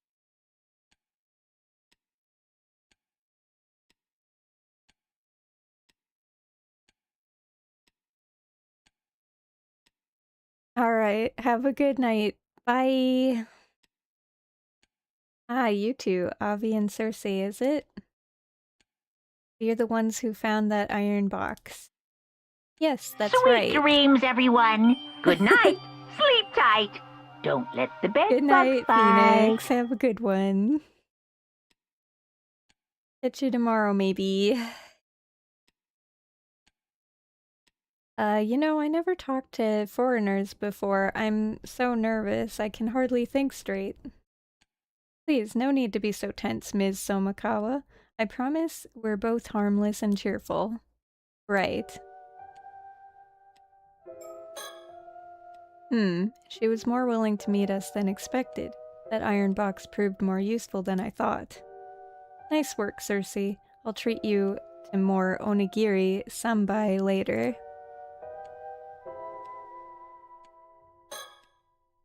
So this is Ms. Somikawa's home. Even with the lights on, it's strangely dark inside. Even though it's daytime, the shutters are kept tightly shut. You can hardly hear any noise from outside either. At a quick glance, I can't spot anything that looks like a tobacco in the room. I suppose it makes sense she wouldn't just keep it out in the open.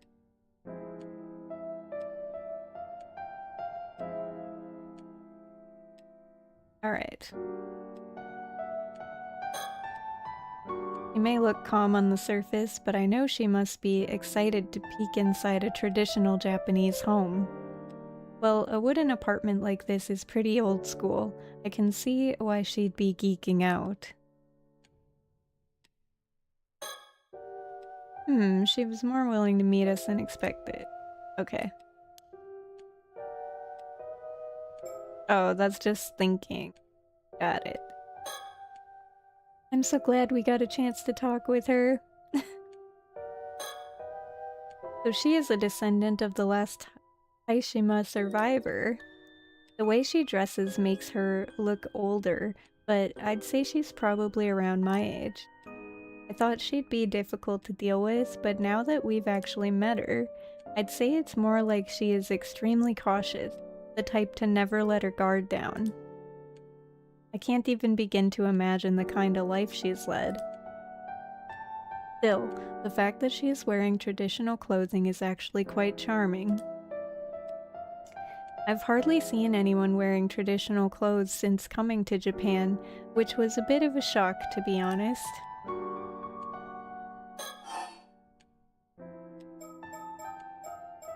Alright, let's talk about her first.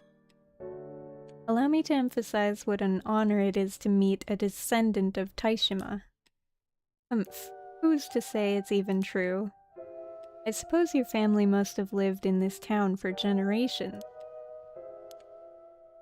Nah, I moved here a couple years back. Oh, why's that? That's got nothing to do with the two of you. Ah, fair enough. Then if you don't mind me asking, do you have any other family or relatives, Ms. Somikawa? Why? Apologies, I was merely wondering if there are any other descendants. Don't know, but I'm probably the only one left. That too will come to an end soon, though. Soon enough. Oh, what do you mean by that? No more than what I said. It is very strange. Okay.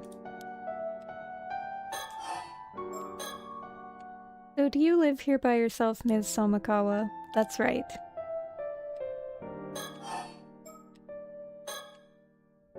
Where exactly did you come across the iron box? I followed this map that was in my family's possession. Supposedly it was left behind by the Onmyoji, who sealed away the curse of Taishima. A map, you say? It led us to the iron box. It must have been resting at the bottom of Ise Bay. Since it's such a valuable artifact deeply connected to Taishima's lost history, we felt we absolutely had to tell you about it, Ms. Somikawa. Oh yeah? If I may say so, I noticed your interest in the iron box. Could it be you already knew of its existence?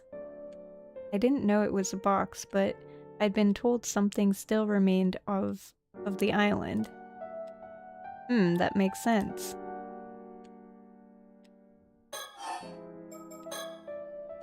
Speaking of that box, I don't suppose there was something inside.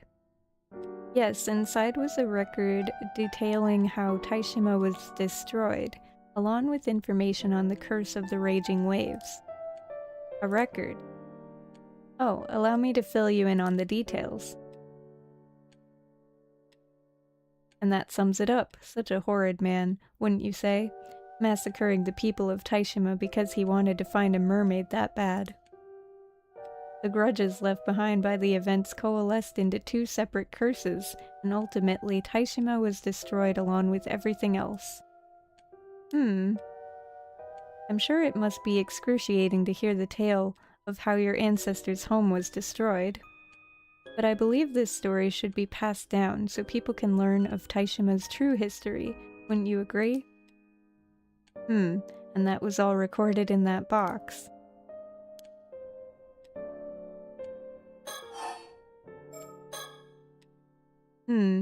That was all recorded in that box.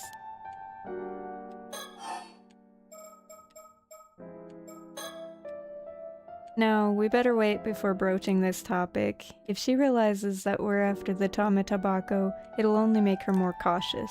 Okay. By the way, you may consider this the curious whims of a fantasy author, but would you be able to elucidate me on some of the stories that have been passed down in your family? Now I get it. You also came here because you want to ask about mermaids, eh? Irk. You got me. Alright, you got me there, it's true. But can you blame me? As a fantasy author, it is in my blood. If mermaids truly do exist, then I must sate my curiosity. I knew it. Whatever your motives, you're not getting the Tama Tabako. I'm not falling for one of Ikuma's schemes. Ack! Oh, here we go. Ms. Somakawa brought up the Tama Tabako all on her own. She really does have it then. And just as I thought, Mr. Ikoma is after it too, that sneak.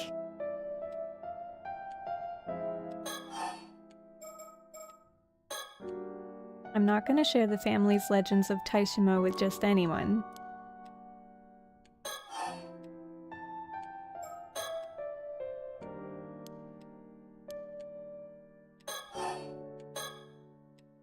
Did you just say that Ikoma is after the Tama Tabako? Oh, so you didn't know? Well, he is. That's exactly why I hid it somewhere no one will ever find it. I see. It must be very precious to you then. Well, I'm relieved that Iron Box found its way to you then. Humph.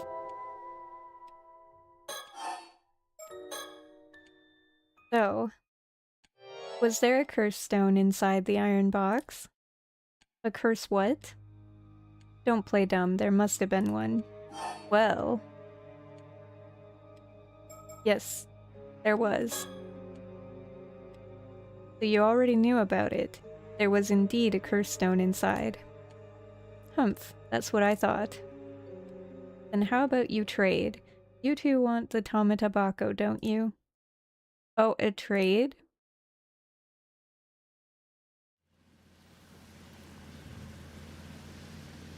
He wants the curse stone? I didn't think we'd be going this far out. You certainly shook me when you said we had to take a boat all of a sudden. To think the Tama Tabako would be hidden at sea, what an incredible plot twist. Ah, my apologies. I guess that's just the writer in me coming through. This is all too thrilling. You sure can talk. Oh, believe it or not, I'm actually holding back. I can actually go on and on at great lengths once I get started. That wasn't praise. There's nowhere to run on an island. No matter where you go, someone's always near. It's always too loud, grating on the ears. The sea, though, once you get this far out, it's nice and quiet. Nothing but the sound of the waves, no talking, no irritating folk or commotion, only fish swimming without a sound. This is fine. Stop the boat. He's definitely a loner, or a hermit, or both. I'm all the way out here to the middle of the sea on Ms. Somakawa's request. This boat can only carry 2 people, so I have left Cersei to watch the shore. Given that Ikoma's after the Tama Tabako as well, He might try to interfere if he learns of this. So Cersei is keeping an eye out to make sure he doesn't try to follow us. It's reassuring to have some backup. We're somewhere off the coast of Toba City, accompanied only by the sound of the waves and the cries of seabirds. Did she really hide the Tome Tobacco here, in a place with no landmarks whatsoever? And if it's at the bottom of the ocean here, how are we supposed to retrieve it? Ms. Somikawa used to be an ama diver. Could she be planning to go down and get it herself? I can't shake the feeling that there's something behind me. Ah, shit.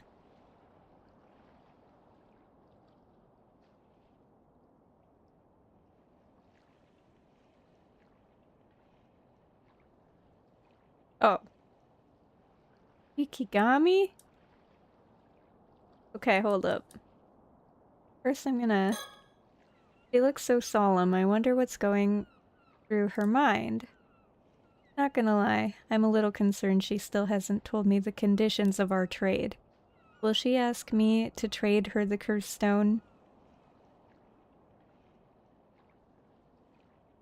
Heck is this Shikigami thing?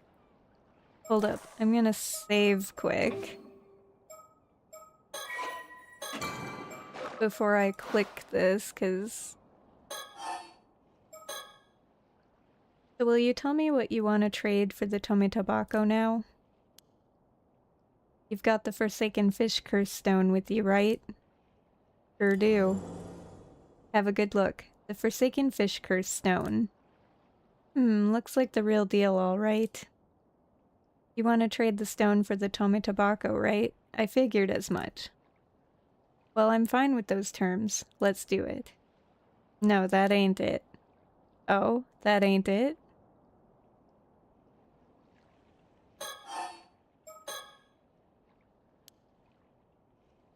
You know, I once had a sister. Her name was Mare Somikawa.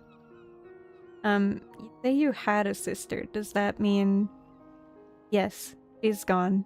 Died in an accident at sea about 5 years ago. I see. My condolences. So there actually was another descendant. You folks seem to be pinning your hopes on me just because I'm one of the descendants. But the one who actually inherited our duty wasn't me. It was my sister. Your duty? That's right. The duty of the Taishima bloodline. It's been passed down in our family for generations. Even more, our generation would be the one to handle the 400th year since the disaster. My grandpa always said that was particularly important. There was a duty Taishima's descendants were meant to perform after 400 years. But I was young back then. I still had dreams of my own. I wanted no part in some annoying duty, so I ran away from home the first chance I got. I pushed all that responsibility onto my sister, but I know I should have helped her. I see. So that's why your sister was the one who inherited that duty.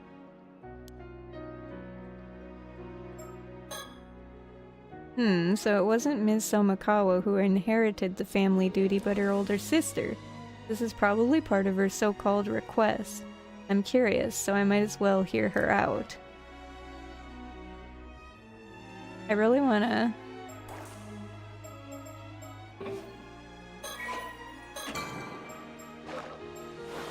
wanna see what this is. Whoa. This is one of Cersei's abilities as Shikigami.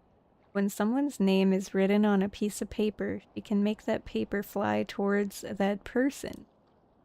They're great for delivering messages or tracking down someone. I was pretty spooked the first time I saw it, but I've gotten used to it. Okay, fine. I did just go whoa, but not because I was actually surprised or anything. Is something wrong? It's nothing, don't mind me. I wonder if something happened to Cersei. I'd better read the note. Let's take a look. Ran into 2 suspicious people looking for Ms. Somikawa. I drove them off for now, but be careful. Seems like something happened to on Cersei's end. I'd better stay alert just in case, but I don't think I'll mention this to Ms. Somakawa. It'd only shake her up. Oh, that was the battle that we had, the psychic battle thing, or the curse battle. Huh, that's funny. Before we discuss the trade, would you take the time to listen to my story? Very well, I'm listening. This duty you mentioned, was it to break what remains of the curse of the raging waves? I suppose they were connected, but lifting the curse would have been a step along the road, but it wasn't the goal. Oh really? Then what was it? Well, it was to return the mermaid that was left behind in Ise Bay to Ryugu. That was the real duty of the Taishima bloodline. Return a mermaid? So it's true, there really was a mermaid stuck in Ise Bay because she couldn't return to Ryugu. That's right, her name was Sobe. Oh, she's come up in our research, so she was real after all. You see, my sister that took on the family duty, it seems like she actually met Sobe herself. We got to meet the mermaid? After leaving my hometown and making a living as an ama diver, I'd all but forgotten about the duty I'd left behind. I had no idea what our duty actually entailed. When I finally learned the truth, I was crushed by regret. Regret why? You know. Ever since I was a little girl, I'd always been fascinated by mermaids. Understandable. I read The Little Mermaid so many times, the pages of the book had started to wear away. I would see them in my dreams over and over. Back then, I wanted nothing more than to become a mermaid. It's what led me to become an ama diver in the first place. But the true nature of the family duty is only revealed to the one who inherits it. I see. What bitter irony. But couldn't you meet the mermaid after you learned the truth? My sister took pity on me and attempted to call her to meet me once in secret. My sister Mare even shared some of the things the mermaid had told her. But you know, Sobe was a cautious mermaid who never truly opened her heart to anyone but my sister. Me, on the other hand, she avoided. I was never even allowed as much as a glimpse. Quite the bitter outcome. Mare and the mermaid had grown close as friends. They trusted each other. They were inseparable. But she never once showed herself to anyone other than my sister, not even to a close relative like myself. Though she hid herself away for 400 years, was such caution really necessary? Your sister must have been an incredible person to earn the mermaid's trust. Though I can only imagine how hard it must have been to be rejected by an existence you so deeply admired and longed to meet. Mare moved to Kamishima to be closer to Ryugu, all for the mermaid's sake. Then one day she got married and changed her name to Mare Minakuchi. She seemed so happy. Though she got married on Kamishima. I was so jealous I couldn't think straight and ended up lashing out pretty badly. In an attempt to destroy my sister's relationship with the mermaid, I grabbed our family heirloom and ran off. Ah, the infamous Tamatabako, yes. Yeah, the mermaid was supposed to take it back to Ryugu, so our family had carefully kept it for centuries. And so the years went by. Then 5 years ago I heard that Mare had died in an accident. That's why I came back to Toba. I thought that maybe this meant the duty would be passed on to me. Of course. But by then our parents and all our relatives had already passed away. There was no one left who knew about our duty. There was nothing I could do. I didn't know a thing, not where the mermaid was, or how to call her, I'd given up. But while I was digging around, that man Ikoma found out I was a descendant of Taishima. You see, I was struggling to get by. I had sold the information my sister had told me about the mermaid. Back then, I was making a living by giving folks a glimpse of the Tame Tabako for a ridiculous price. And that brings us to the present, I suppose. Whoa, there it is, so it's true. There really is a mermaid here in Ise Bay. If that mermaid really still exists, then we might be able to make contact. Yes, there must be a way.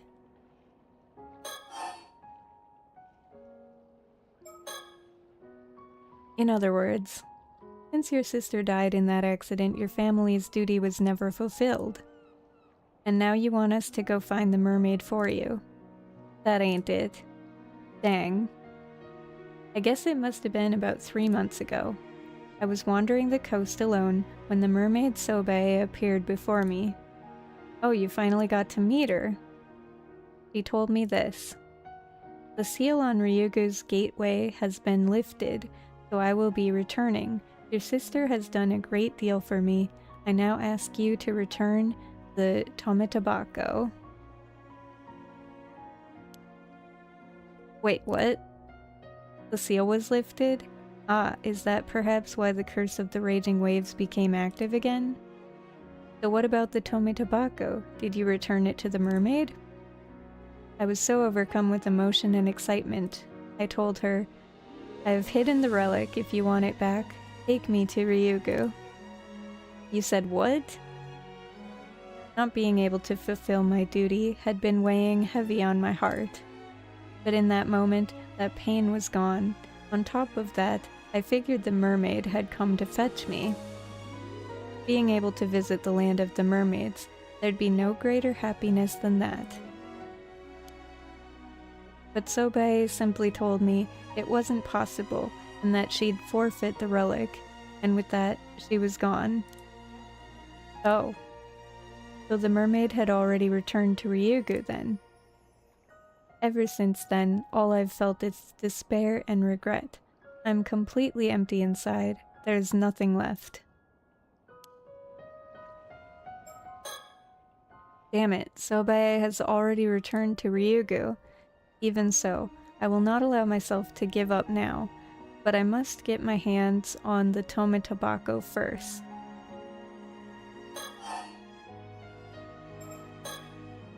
My family's duty has been fulfilled. That's what I meant when I said it was all over.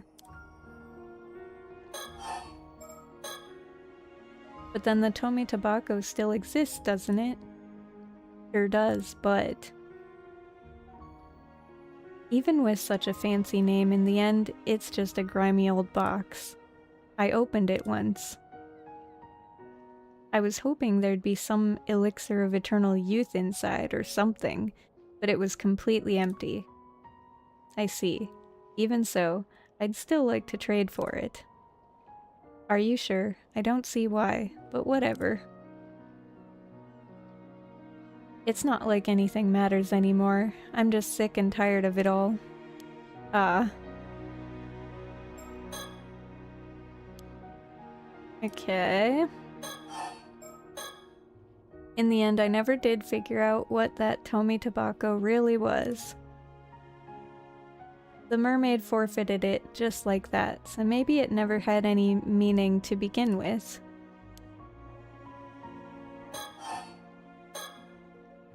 So, what do you want in return? I want to do whatever it takes to become a mermaid. Ms. Somikawa, don't tell me. You want me to use the curse stone. Simply returning to the sea, that's my only wish. No, listen, there's nothing even remotely beautiful about the curse of the Forsaken Fish. All it will do is turn you into some twisted half-fish monster, nothing but a grotesque imitation of a mermaid. I know. That's fine with me. This curse is the essence of that mermaid's power. I'm ready to offer up my life to her. But Whatever you do, I'll just be drowning myself anyway. So you won't be dirtying your hands. All you have to do is use the curse. My wish will be granted, and you would be doing me a kindness. That's all there is to it. Just hold on a minute, okay? This is just... The Tome Tobacco is hidden beneath the floorboards of my house. Please do this for me.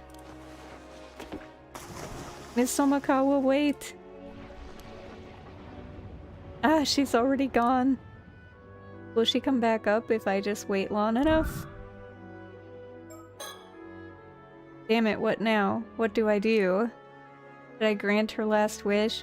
It's surely no worse than helplessly standing about as she drowns herself. Right. She was serious about this. She's been dreaming about mermaids ever since she was little. I know exactly how that feels. It may be a curse, but still, I will honor her wishes by unleashing the mermaid's power. It's how she wanted to go. I might be the only one who actually understands Ms. Somakawa's feelings. If I don't act now, it'd be like denying her final hope and dream.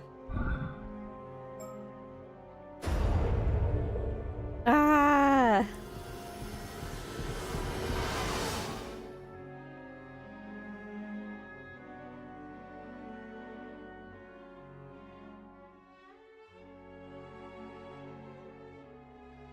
Well, we used it, hopefully for the good of the story?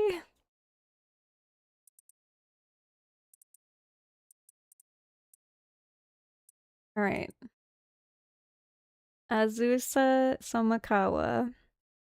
A woman living in Toba, although she occasionally does work as an ama diver.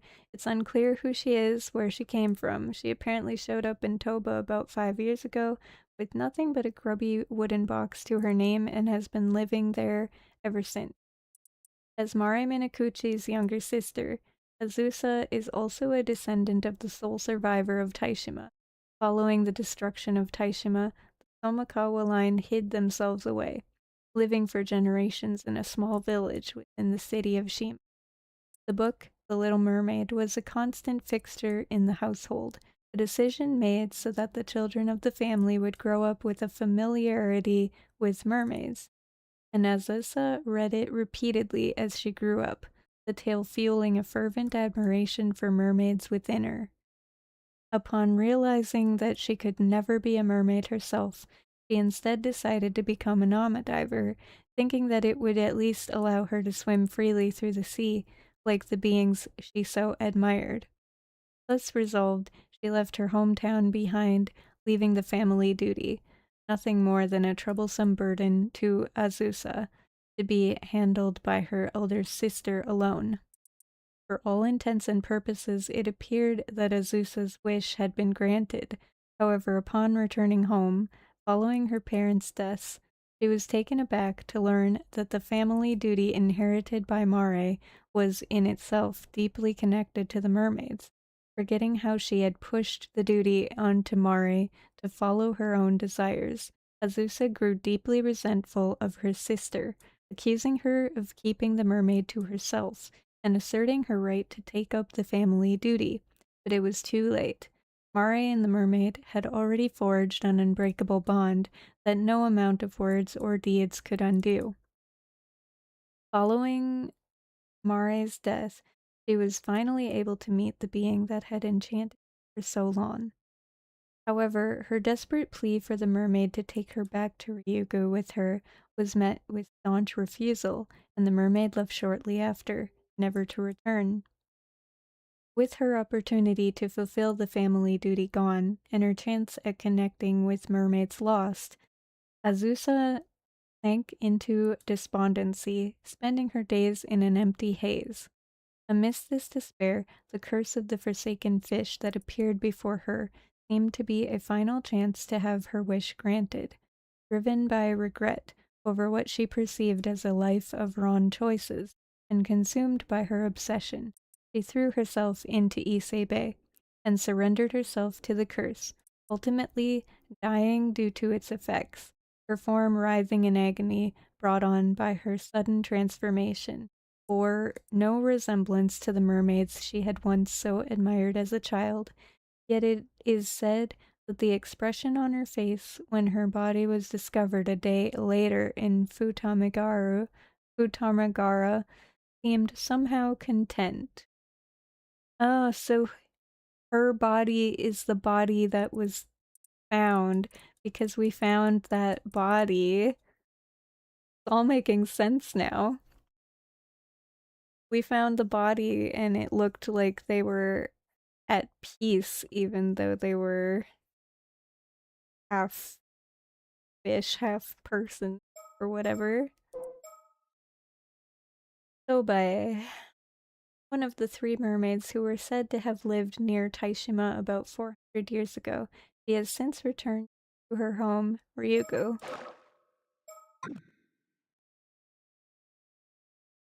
After that, we managed to quietly retrieve the tometobacco from beneath the floor in Ms. Somakawa's house. All that was left to secure the dream of immortality was to obtain mermaid flesh. Since Sobae had already returned to Ryugu, we placed our hopes on the last remaining mermaid, Nagame. But we had to act fast, otherwise Ikoma or even those Paranormal Affairs Bureau psychics would get in our way. It might have been the after effects of using the curse, but I got sick the next day and had to spend a full day bedridden at the inn. How pathetic. That's when I heard news that 2 female divers had gone missing near Toba. The fact that I'd been involved in both incidents made me feel even worse. When Cersei heard the news, she just mumbled something with an unreadable expression on her face. I had no choice. There was simply no other way. Or at least that's what I kept telling myself as I struggled to get out of bed. The next day, August 7th, we set out to gather more information on Nagame and the other mermaids. We traveled to Kamishima, the island where Mare Somakawa, or rather Mare Minakuchi, used to live.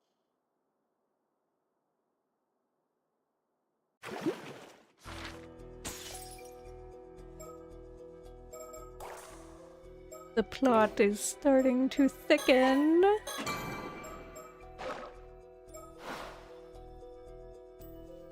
Okay, let's do arriving on Kamishima. Avi and Cersei finally arrive on Kamishima on the hunt for clues that will lead them to a real mermaid.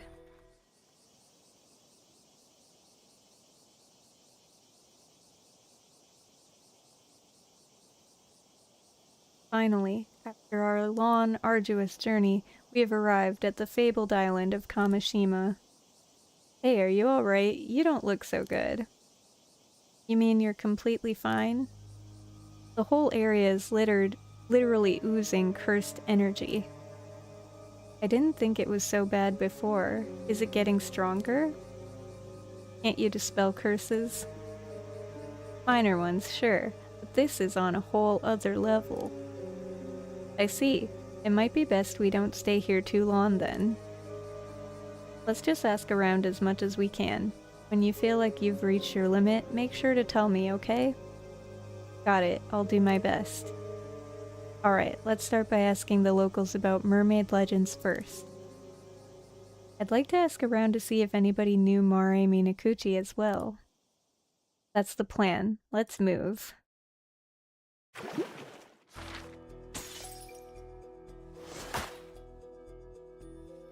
Oh, that's it for now. That was quick. Shadow. Summary of previous events. The slash from the curse leaves Sato with a large wound on her chest. She dies, but only for a moment, and then resurrects in front of everyone, revealing that she is no normal person. She escapes in a panic, unsure of what will happen next.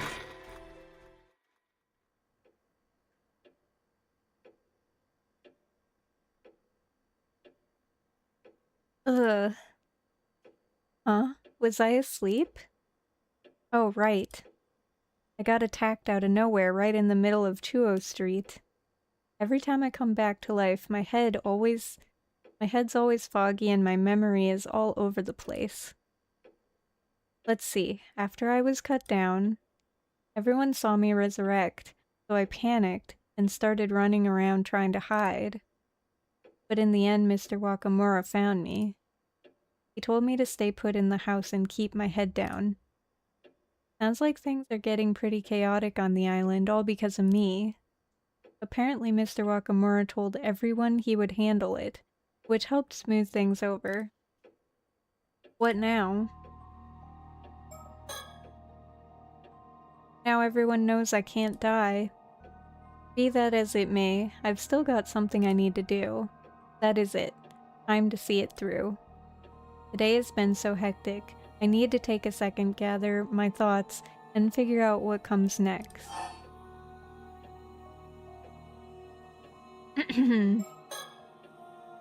Right now, over the southern sea of Kamishima, the curse of the raging waves is creating a huge storm that has started to churn the sea.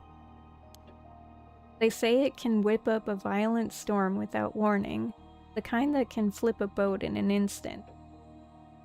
Mr. Wakamura plans to hand me over to Unkakadono to find a way to stop the curse. That handover is supposed to happen tomorrow, but Shotaro is against that plan. This morning, he asked if I'd run away with him, escape the island, and flee to Tokyo. Oh yeah, I still haven't given him an answer. I'm sorry, but I have my reasons. I can't go with Shotaro. As for how I actually stopped the curse of the raging waves, the information Suyu gave us this afternoon might help. I should go over it again and get everything straight.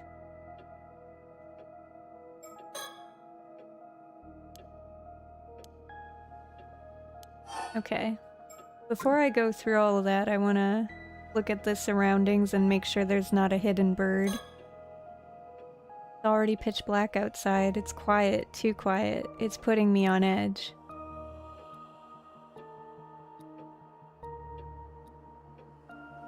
Hidden bird? Probably not, but...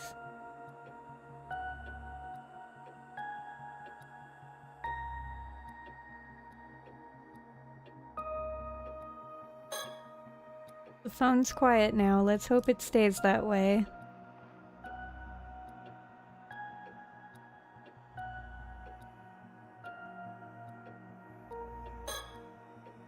Kamishima Maru is still in his usual spot. It's weirdly reassuring to see him. Okay.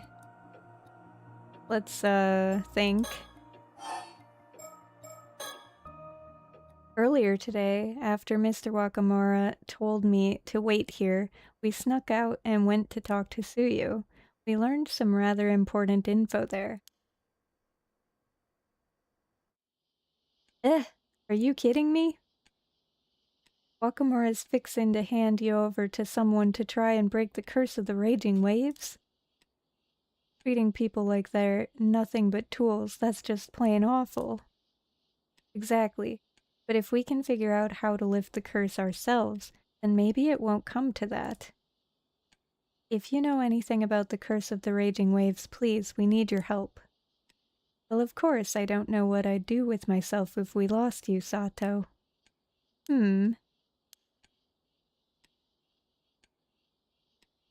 Well, reckon it's fine to tell you. I was about to tell Yuza and Azami later anyway. Come on, you two. I've got something to show you. I promised I'd tell Yuza and Azami tonight, but there is something I need to check, so I'll fill you two in first. Oh, thank you.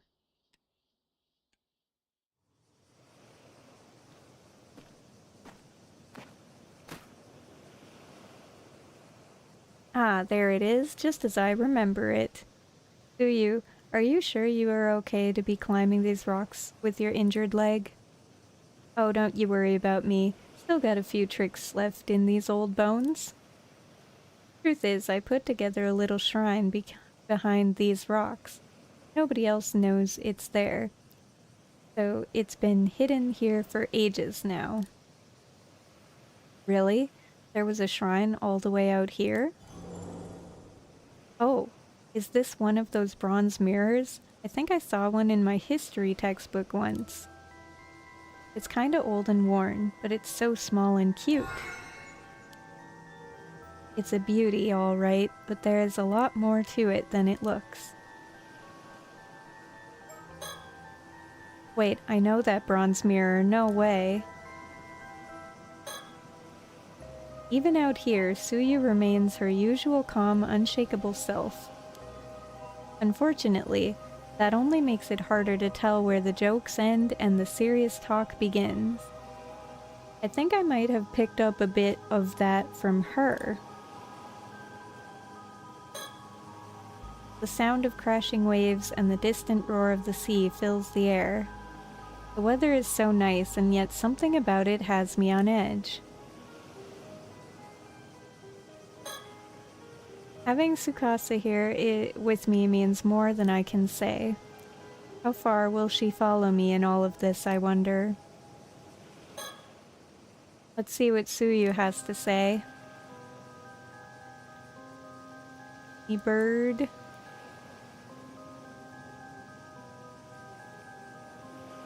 No. Alright. Suyu, what exactly is that mirror? This here, it used to belong to Mare, Yuza's mother. Wait, Yuza's ma? Well, to be precise, Mare found it at the bottom of the old well after she came to Kamishima. The old well, that's where this bronze mirror came from? Sure is, though I don't know much beyond that, I'm afraid.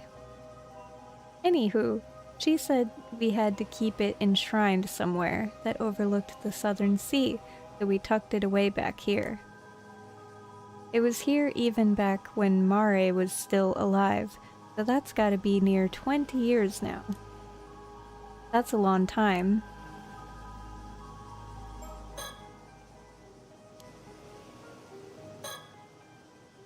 So does that mirror have some connection to the curse of the raging waves?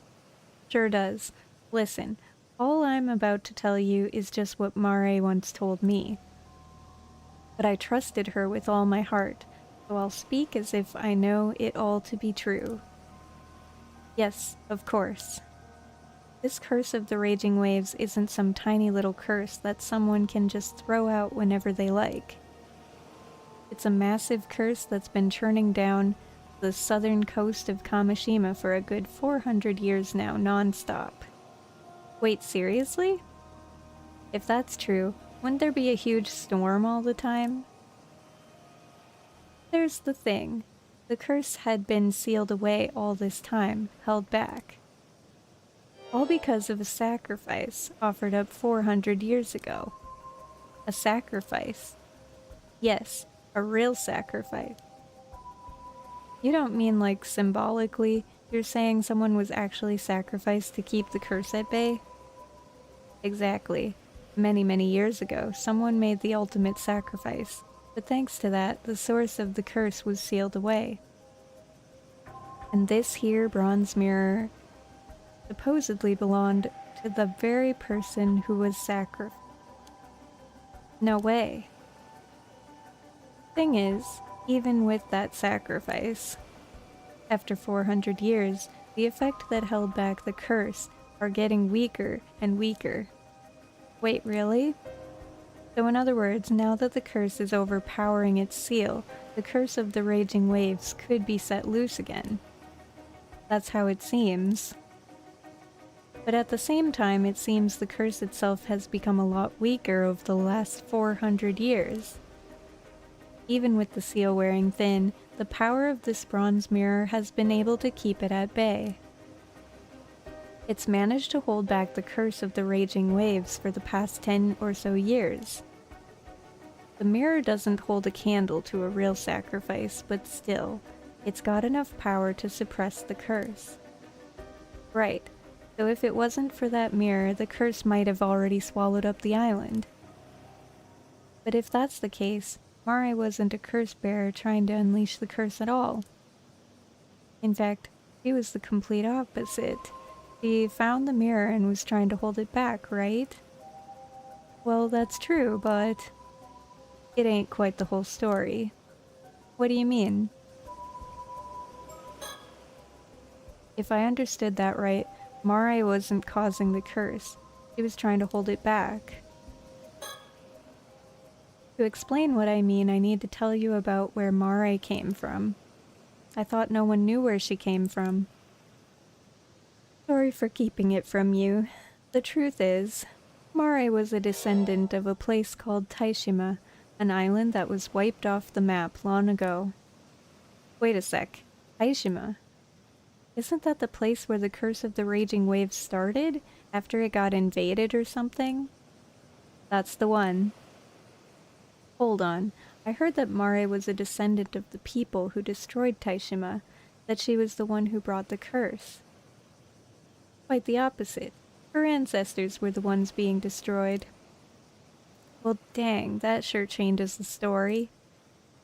But what does that mean exactly? Mare told me that folks from Taishima passed down a duty from generation to generation. A duty. He said it would be 400 years since the disaster during her generation, and that meant she had to be the one to see it through. To carry out that duty first, the Curse of the Raging Waves had to be removed once and for all. They needed to wait for the curse to weaken, and so many a generation passed for that to happen. So the duty wasn't just to stop the curse, that was just the first step. Right. Mare came to Kamishima because she was meant to fulfill that duty. Apparently she spent years waiting on the island, watching for a sign the curse was starting to weaken. Eventually she ended up marrying my little Kosuke, but it seems that was never part of the plan. She often used to chuckle about it, saying that you never know when or where fate will bring someone into your life. I had no idea. Then we come to 5 years ago. 395 years since the Curse of the Raging Wave had begun, she said the time had finally come, that the curse was now weak enough. I still remember her saying how if she offered the mirror now, she could remove the curse for good. She could complete her duty. Remove the curse for good. Well, even hearing all that, I was still only half convinced the curse wasn't just an old folktale. Yeah, I don't think anyone can blame you. So then, what exactly was her duty? She said she'd only tell me once it was all over and done with. Oh right, the Southern Sea disaster. In the end, I never got to hear what her duty was. Mare was taken by the sea before she could tell me. After that disaster, I was a mess inside. Couldn't think straight for ages. But now, with all this going on, I figured it was time I finally talked about what happened. The duty the people of Taishima were meant to fulfill 400 years later, what could that be? That day 5 years ago, out of the blue, Mare suddenly said the time had come. She headed out to the sea, bronze mirror in hand, ready to end the curse once and for all. But you know the rest. I reckon she failed to do it. She failed, and then that triggered the storm and the whole disaster. That's how it looks. Thinking back, it hadn't quite been 400 years yet. Maybe she rushed it, felt like time was running out. I think she tried to end it and the curse just lashed back, causing the tragedy. I know folks want to blame her, but I could never really say anything to stop them. One curious thing though, Mare took this bronze mirror with her when she set out. But when Yuza was the only one found alive, he had the mirror on him. Maybe that's what saved him. Just him, by some miracle. At the very least, I'm grateful that he came back safe. Yeah, when they found Yuza that day, I remember bawling my eyes out. I was so relieved. After that, I offered a little prayer of thanks to the mirror and quietly returned it to this shrine in the bay. For the next 5 years, there was no sign of the raging waves. Everything stayed calm up until now. That does explain a lot. But there's still one thing I can't quite make sense of. What's that? I know she took Tosuke with her, as he was the one who handled the boat, but I never understood why she'd taken little Yuza with her too. Ah yeah, that is a bit odd. Yuza says he doesn't remember a thing, so we'll probably never know the truth. Not to mention that Mare's so-called duty also still remains a mystery. All that's left is this bronze mirror and 5 long years since then. Darn. I kept hoping that maybe, just maybe, the curse of the raging waves would fade away on its own. But now they say it's growing stronger again, and I have to say the despair is setting in. So something just came to mind. What is it, Tsukasa? Yuza is Mare's son, right? So that means he's also a descendant of Taishima. What if Mare passed on the duty to him, taught him how to deal with the curse? Oh, that's a good point. Maybe she brought Yuza along just in case things didn't go as planned, to carry things on if she couldn't. Now that you say it, that actually makes a lot of sense. Truth is, I've been wondering if that boy is starting to remember something. Oh? It's not exactly an easy thing to bring up to him, you know? But since we're finally talking about all this, I figure it's time I ask him straight. I see. Though honestly, Yuza couldn't hide anything from anyone, let alone from us. I thought the same. That boy is as transparent as glass.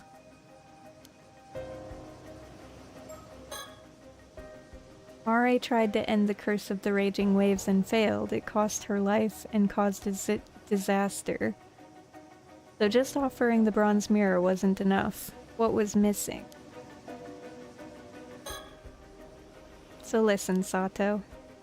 You need to tell him there's no need to rush with all this nonsense. The bronze mirror is holding the curse of the raging waves back for now. Yeah, and maybe Yuza actually knows how to get rid of the curse with that mirror. Yeah. But it didn't work for Mare, not with the bronze mirror alone. The curse is still out there, so maybe it really does need me to, you know. Sato, you okay? You're acting kinda weird. Thank you, Suyu, for telling us all of this. I think it's time I told you both something too. I actually remembered something the other day about who I used to be. Wait, you mean you remembered even more? Yeah, sorry I didn't say anything sooner. I guess I'll just spill it. The one who was sacrificed here 400 years ago, that was me. Huh? What? Wait, hold on. 400 years ago, you pulling my leg at a time like this? No, you see, the truth is... Well, I'll be. So you're telling me you're immortal? You promise you ain't pulling my leg? This one's a bit hard to swallow. I think the reason the curse is getting stronger is because I woke up 3 months ago after sleeping deep down on the seafloor. I think me waking up weakened the seal that was holding the curse back. Whoa, wait. When you said you'd been asleep for hundreds of years, you meant you were actually a sacrifice at the bottom of the ocean. That's awful. That's right. I was sacrificed to seal the curse at the source. It wasn't to remove it, though. It was just a way to keep it from seeping out. It was just a temporary fix, a stopgap until someone found a way to remove it for good. That said, it did last 400 years, I suppose. That's hard to even imagine. But after those 400 years, the curse was supposed to have weakened, and the way to end it should have been passed down. You mean by Mare? I guess she never had the chance. Maybe there's a chance that she did pass something on to Yuza. Maybe, but if she didn't, that would mean that I have to be the sacrifice again. Whoa, Sato, no. That's not how it has to be. That has to be the reason I'm immortal. Sato. I never should have woken up. Everyone here took me in, even though I didn't remember a thing. I didn't want to lose all that warmth, so I kept quiet. I'm so sorry. But if it comes to it, I'll take responsibility. I'll be the sacrifice again. No, Sato, don't talk like that. You've already protected us for 400 years. That's more than enough. Ugh. I refuse to let you go through that again. There has to be a reason that you woke up now. You weren't needed to seal the curse anymore. I know it. He's right. We'll find a way to keep you safe through this, Sato.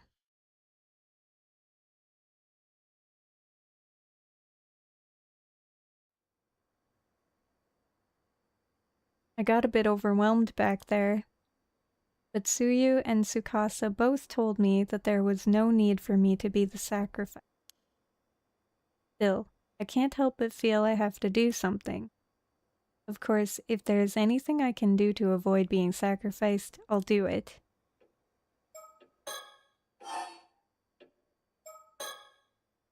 After talking with Tsuyu, we put the bronze mirror back in the shrine.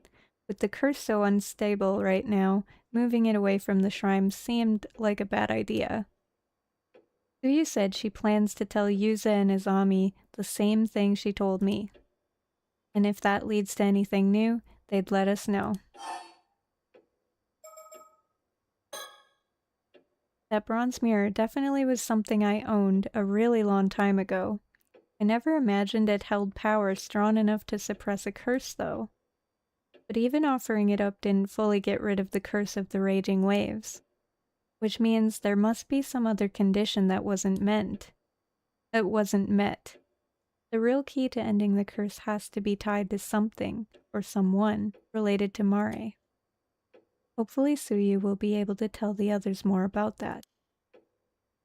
That said, it's possible Unkakadono already has that exact same information. Earlier today I got a creepy call demanding I turn myself in. They said if I didn't comply, an assassin with a curse would start killing people. I didn't go.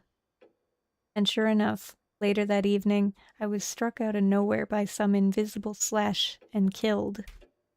Whoever did it was probably testing whether I'd really come back to life, while also showing off their power all in one go. And it worked perfectly. The island went into panic, with people both terrified of me for not dying and of the one who attacked me. If it really was an assassin mixed in among the locals that used a curse to do all that, we're in serious trouble. A curse that can kill someone instantly from a distance, that's not just dangerous, it's terrifying. None of the curses I've ever known worked like that. They were never that convenient or all-powerful. They say when you curse someone, you're cursing yourself as well. Using a curse always comes with risks, or with strict conditions.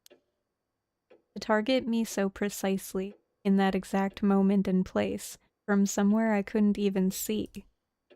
There must have been some really specific conditions to pull it off. I should try to recall the cursed slash that hit me and see if there's anything else I can remember.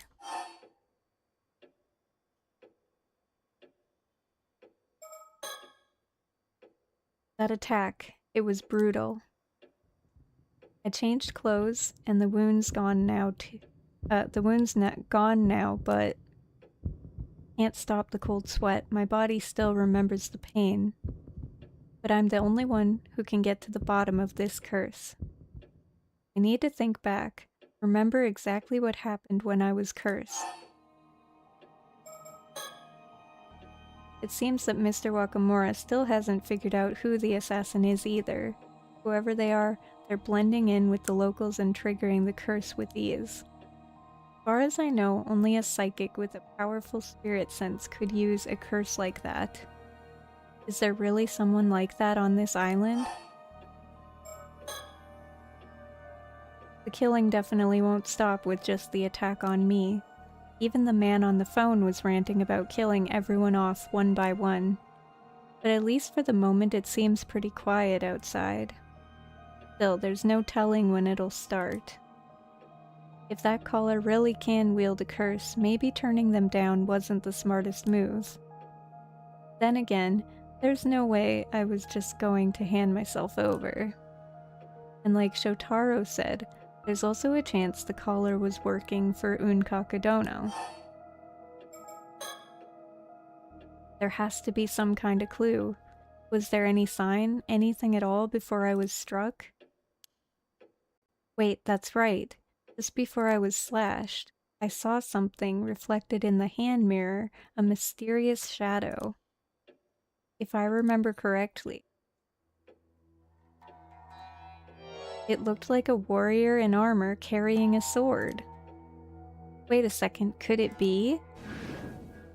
Was that the curse of the Heiki I heard about yesterday? Last recollection chapter, Yumiko Shiki, Kamishima investigate. Nice. Curse that delivers a single hate-fueled strike from a sword. And its shadow was already there before I was hit, which means if I can spot that armored warrior's shadow again, it would mean the assassin using the curse should be near. Damn it, I should have asked more questions yesterday. That cursed shadow. It showed up in the mirror, but when I turned around, there was nothing there. That mean maybe it's only visible in mirrors? If that's true, I might be able to use this Kamashi Maru hand mirror to spot the shadow before the curse strikes. I could go looking for it with the mirror. Maybe I should practice a bit.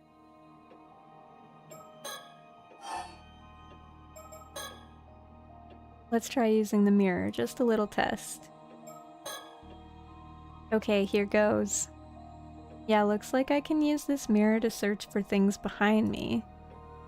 Let's do a little practice first.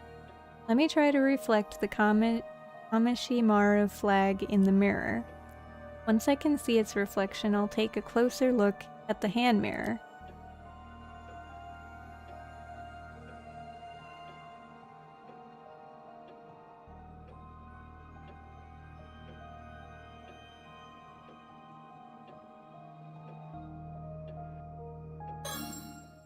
Ah, there you are, Kamashimaru. Okay, this works.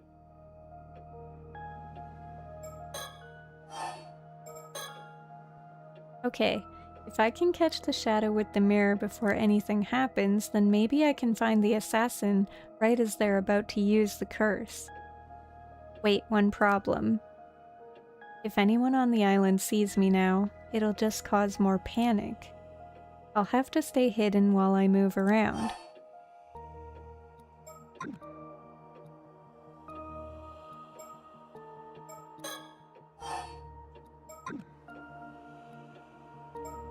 Alright, let me save.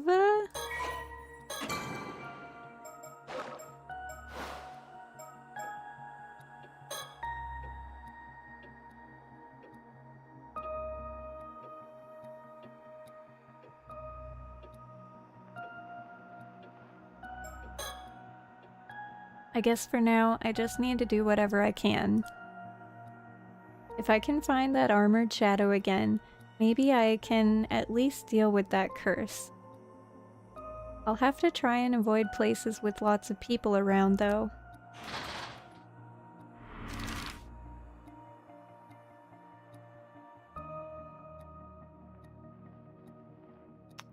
Avoid places with lots of people. Well, let's go to the ruins, maybe?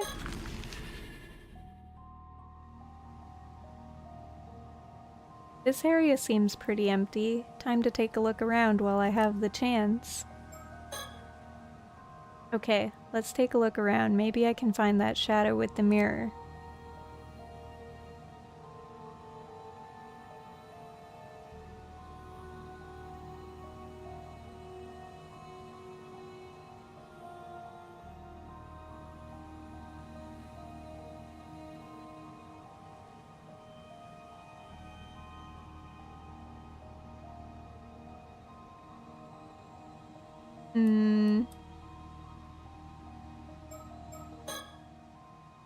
I guess it's not here.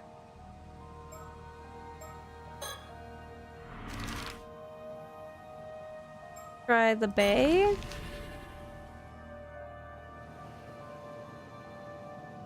Nobody around here either. Let me look around.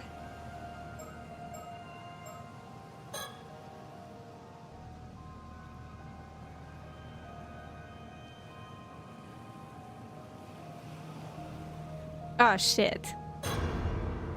What the? It's there! I saw it! As I thought, I can't see anything directly, but it was right there, right by those rocks. Which means that the assassin should be nearby.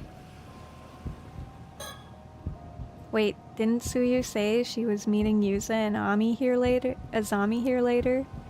I should look around quickly before anyone shows up. Is there anything out of the ordinary nearby?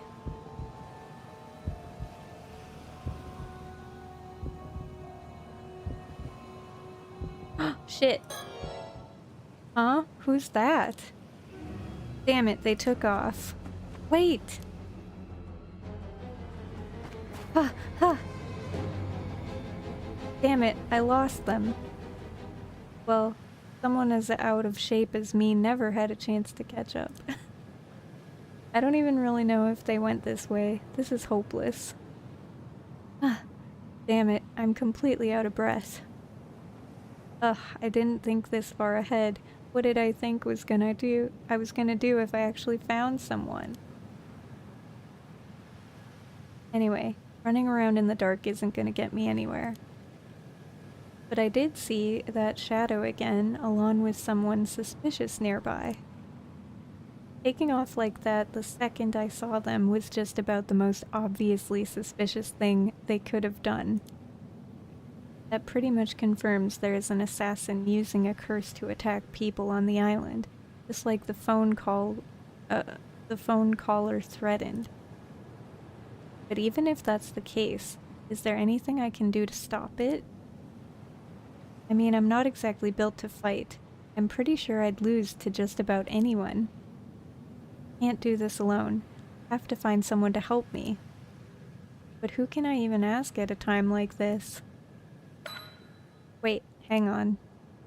Wasn't Tsuyu supposed to be meeting Yuza and Azami down by the bay? Oh, please no. I gotta get back and warn her now.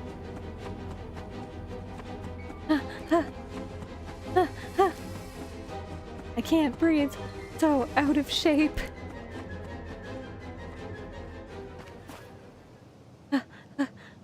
I'm here, barely. No! No, no, no, no, no! Tsuyu! Tsuyu! Wake up! Was I too late?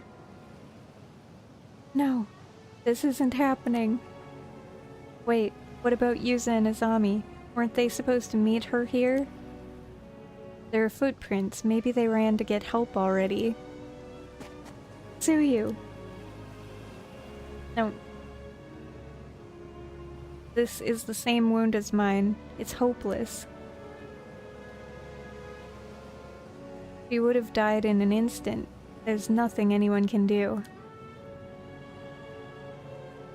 I'm so sorry. I'll come back though. I'll make sure you're properly laid to rest.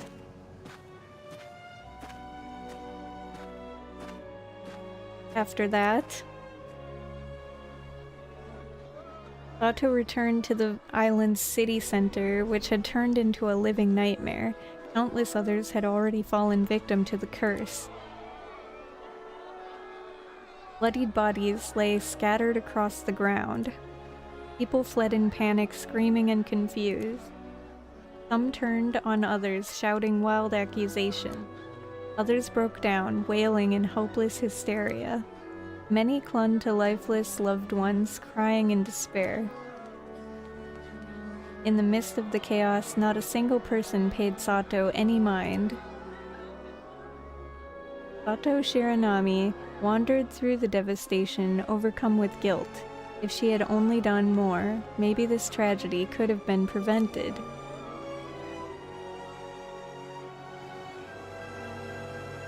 If I had just listened. If I had just done what that damn phone caller had told me, none of this would have happened. This is all my fault. It's all because I dared to hope that I could keep on living. This is all wrong. I was never supposed to be here, it's all wrong. This body, my life, maybe it's better if it just ends. I'll surrender to the assassin right now. If that stops any more people from getting hurt. I have to find the assassin. I need to tell them that I'll surrender before more lives are lost. There's a pool of fresh blood. Someone must have collapsed here too.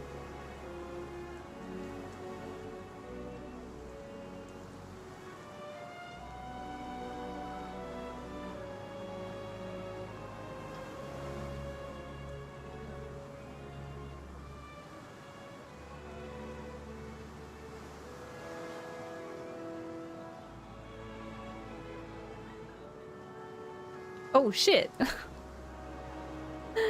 Right behind me. Ah, Mr. Wakamura, where did you... Sato, where is Tsukasa? Tell me, where is Tsukasa Awao is right now? Huh? Tsukasa, why Tsukasa? Can't believe I missed it. I figured Unkakadono had a couple secret kids stashed somewhere. But Tsukasa Awao, she was one all along. You lot been keeping it secret from the start. What? What are you talking about? That goddamn assassin's gotta be working for Unkakadono, so it has to be her. Where is she? Gotta get my hands on her and put an end to this mess. Stop wasting time and talk. At the bay? I think she's down by the southern bay. The bay, got it.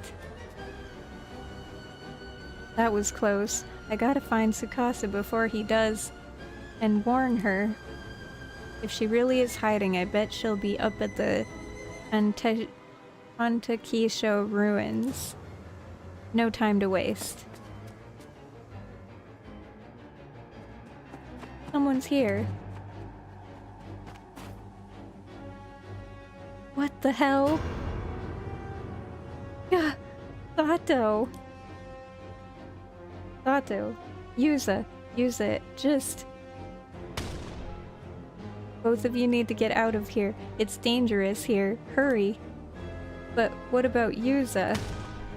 There's no time. Just go.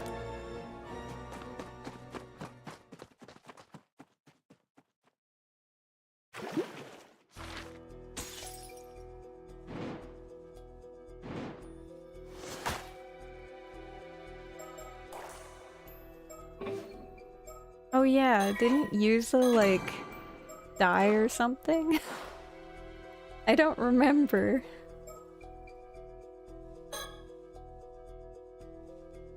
Kamishima investigation. I want to do this recollection.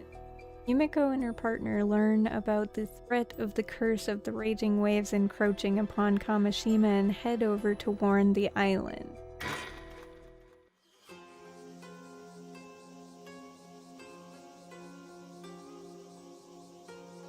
The Wakamura residence is just up the slope after you head through that alley. It's a bit of a maze though. Want me to show you? Ah, so it was that way. Thank you. We should be fine by ourselves, I think. Got it. Take care then. Ma'am? Is something the matter? No, it's nothing. I'll tell you later.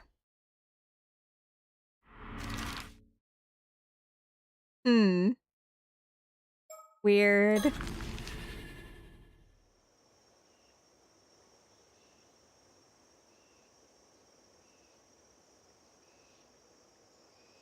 Oh, let me get this straight. You're with the police. And you expect me to warn everyone on the island that a huge storm is on its way and get them ready to face it?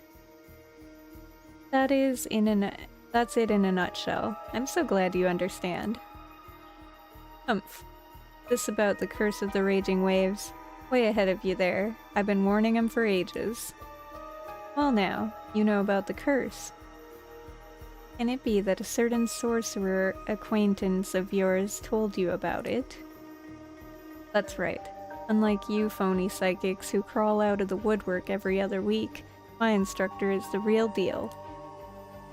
In that case, I expect this instructor also knows how the curse can be lifted. No, hasn't got that far yet, but it's not for lack of trying. Why, you saying you know a way to break it? Unfortunately, no. We have yet to determine the exact method for bringing it to an end. We are not without the means to do so, but first we require a map concealed in a mummified mermaid. Might you know of it? A mummified mermaid? What are you on about? Some kind of ruse. I knew there was something fishy about you. What are you really after? Go on, out with it. I assure you, we wish only to lift the curse plaguing Kamishima. Would you be prepared to assist us in our efforts? Bah, a likely story. Trying to pull one over on old Wakamura. Are we? Better and you have tried. Well, how's this? I'm not telling you another word. We're done here, understand? I don't have time to listen to this hogwash. Anyhow, I've got business to attend to on the mainland, so off with you. Leave me in peace. Well, that is a shame, but I suppose there's nothing we can do. In any case, please do contact us if you learn anything that might be of use.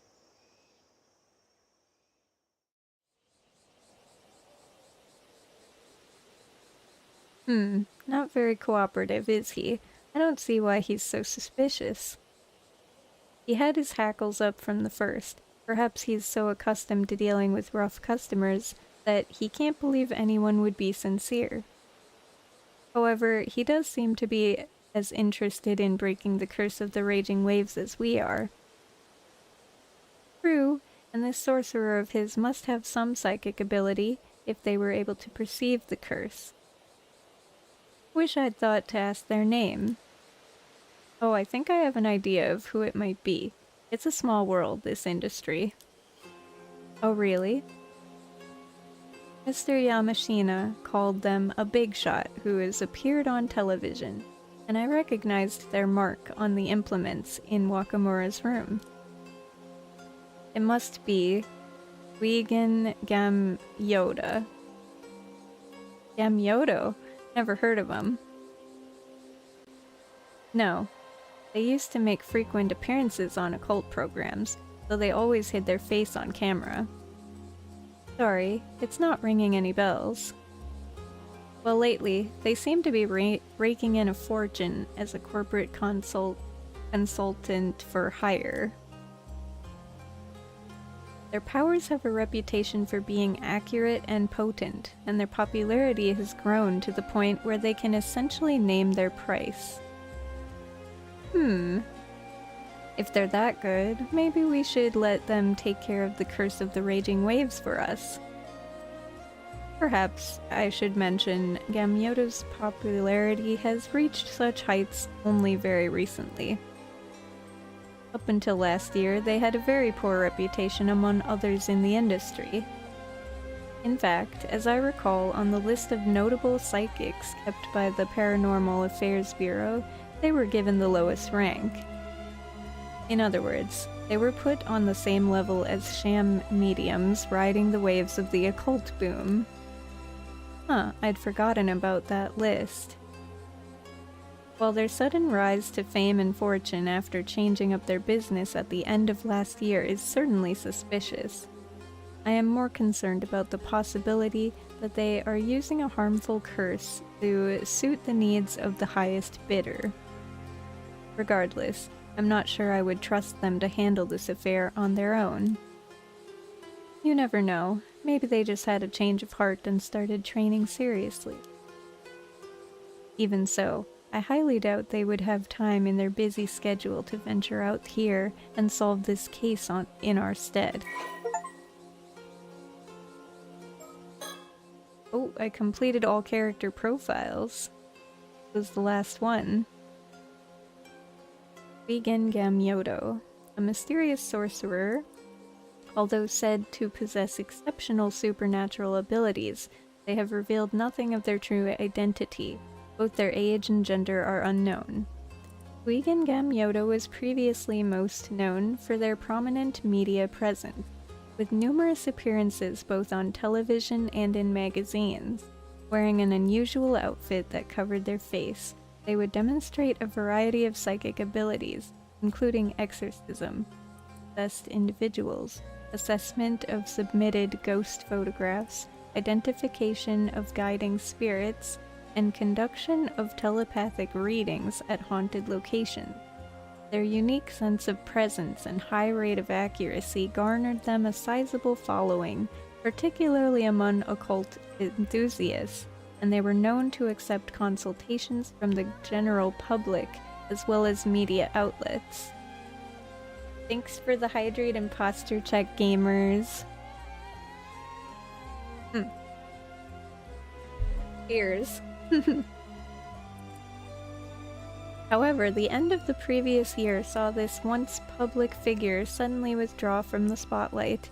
They now mainly operate behind closed doors, signing consultation agreements with particular companies to provide a variety of services, including management advice from a metaphysical perspective, divination of auspicious and harmful events, proposals to improve their clients' luck, and the detection and elimination of paranormal disturbances. It is rumored that they will even cast curses on key personnel at rival companies, or conversely exercise curses from targeted victims for the right price. The undeniable potency of their spiritual abilities has earned them immense trust from both the executives of their contracted companies and other wealthy individuals, and their behind-the-scenes reputation continues to grow. This has resulted in a sharp rise in their consulting fees, placing their services far beyond what any average individual can reasonably hope to afford. One of the companies they currently have a contract with belongs to Shinobu Wakamura, a local Kamishima magnate.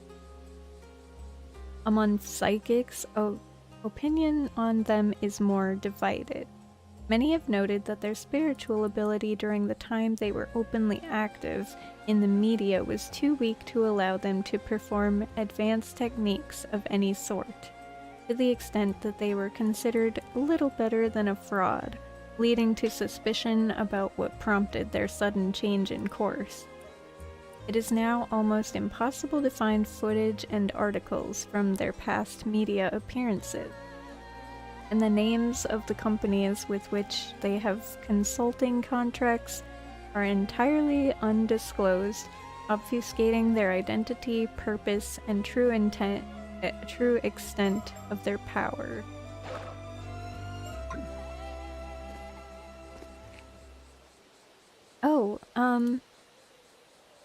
Oh, you're the girl who showed us the way earlier. Good thing I caught you. Mind if we have a word? Actually, I'd rather not. I'm afraid you don't really have a choice, because I already know that you're an 800-year immortal. What are you talking about? Don't even bother. That shocked look has already given you away. Besides, you have nothing to fear. Your secret is safe with me. Come on, let's take this somewhere more private.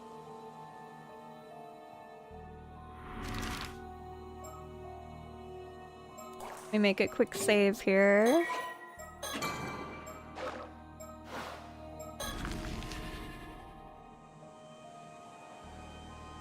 Back to the coast.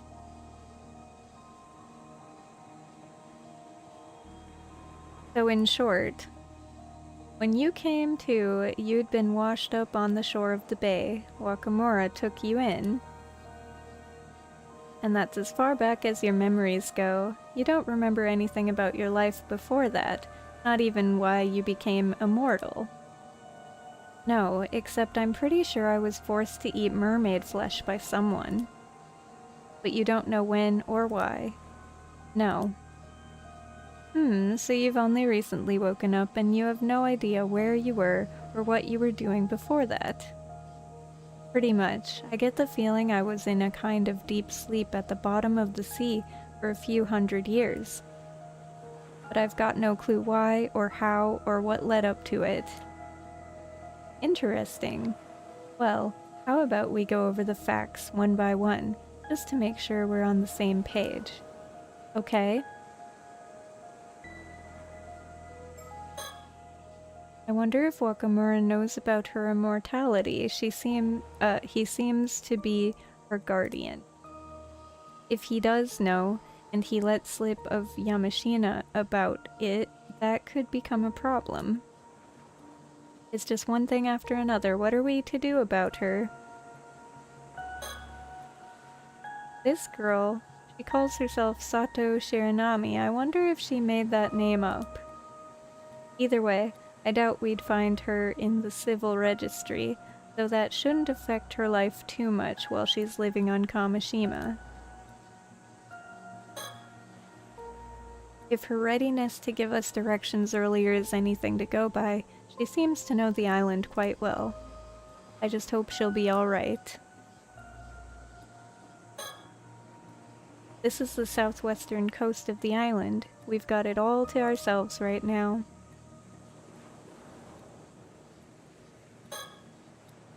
Soto has been researching the ways in which spirit sense affects the human brain, so I'm sure he must be curious what effects longevity has on the mind and psyches of 800-year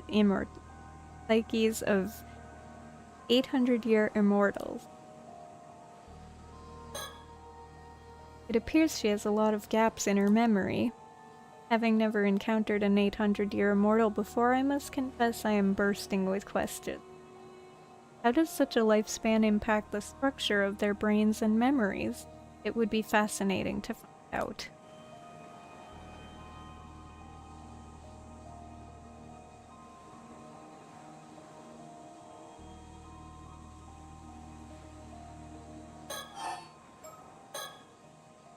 Now, am I right in thinking you didn't eat mermaid flesh and go straight to sleep?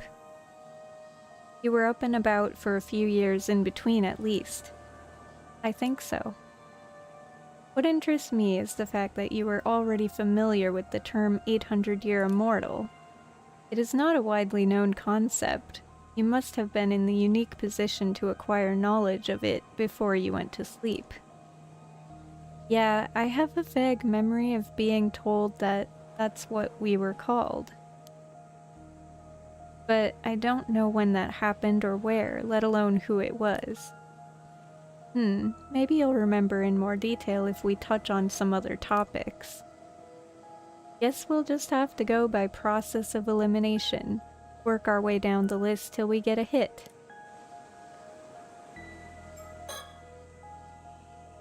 If he does know and he let slip to Yamashima about it. Oh, okay. Talk. Is there a reason for all these questions? Well, not to sound insensitive, I'm sure it can't be easy for you going about without any memories and all. But I was hoping you might know something that could be of use to us. Given your history, there's a chance you possess information otherwise lost to time. Maybe, but I'm not sure how much help I'll be. I remember so little.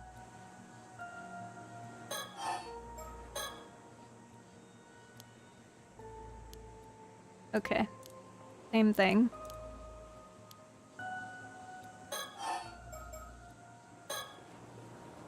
Come to think of it, I'd say it's about time we introduced ourselves. I'll admit, we don't exactly look the part, but the truth is... You're with the police. Wow, I never would have guessed there was a paranormal affairs department. Honestly, I thought all psychics in this age were frauds. At least, that's the impression I got from watching TV. To be fair, the majority of them are, but for the record, our department is officially approved by the government. Really? Huh. Back in my time, psychics were treated as, onmyoji, and even held official positions in the Bureau of Onmyo, a public institution. Oh ho! You seem to know a lot about that. Were you involved somehow? Huh? Oh.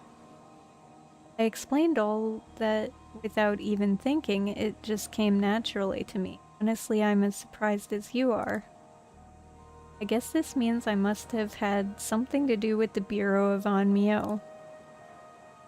And it seems your memories aren't lost after all. All we have to do is find a way to trigger them. The Bureau of Onmyo was one of the government offices under the Ritsuryo system, existing from the Asuka period through to the early Meiji era. Based on the practice of Onmyodo, it generally oversaw such matters as astronomical observation, the creation of calendars and management of time systems, and the divination of auspicious or harmful events. However, it is also said that it occasionally invoked powers beyond human understanding to handle the banishment and cleansing of disasters and impurities. The Onmyoji affiliated with the Bureau were not merely diviners, they were also bureaucrats, albeit ones possessing advanced training in mathematics and knowledge of astronomy. In some eras, their influence was even great enough to sway the very course of the nation, and their presence in the imperial court was highly valued. Spiritual practitioners in the service of the state were also formally inducted as Onmyoji, operating under the banner of the Bureau. The current treatment of spiritual phenomena as non-existent largely stems from the abolishment of the Bureau of Onmyo during the Meiji Restoration, in line with Japan taking on the principles of science and technology as the new framework for the nation. Over time, state involvement in spiritual matters gradually came to be seen as taboo. However, psychics continued their work to maintain public order behind the scenes, passing this torch down through successive generations until the establishment of the new Police Act in the latter half of the Showa period, whereupon their work eventually came to form the foundation of the Paranormal Affairs Bureau. Around 400 years ago, during the Sengoku period, Oda Nobunaga was assassinated at Honnoji Temple, Kuki Yoshitaka. Wait, did I read all of this stuff? I think I did, but I feel like there's probably new stuff.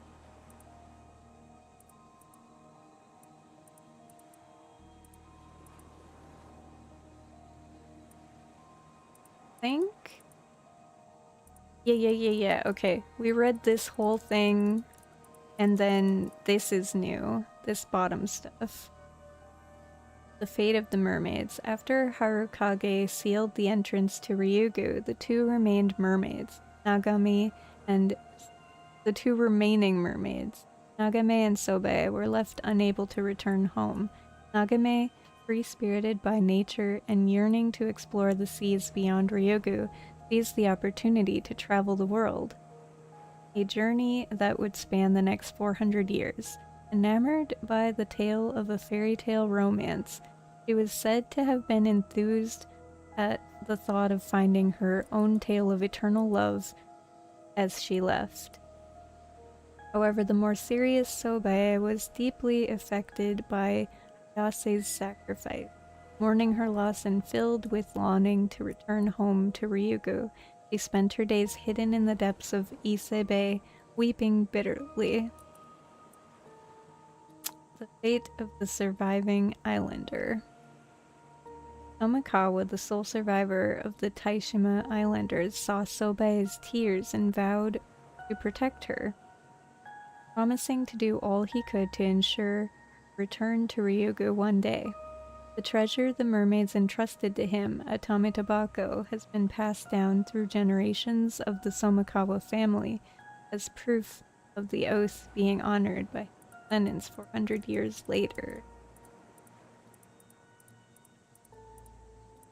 I read all of this stuff.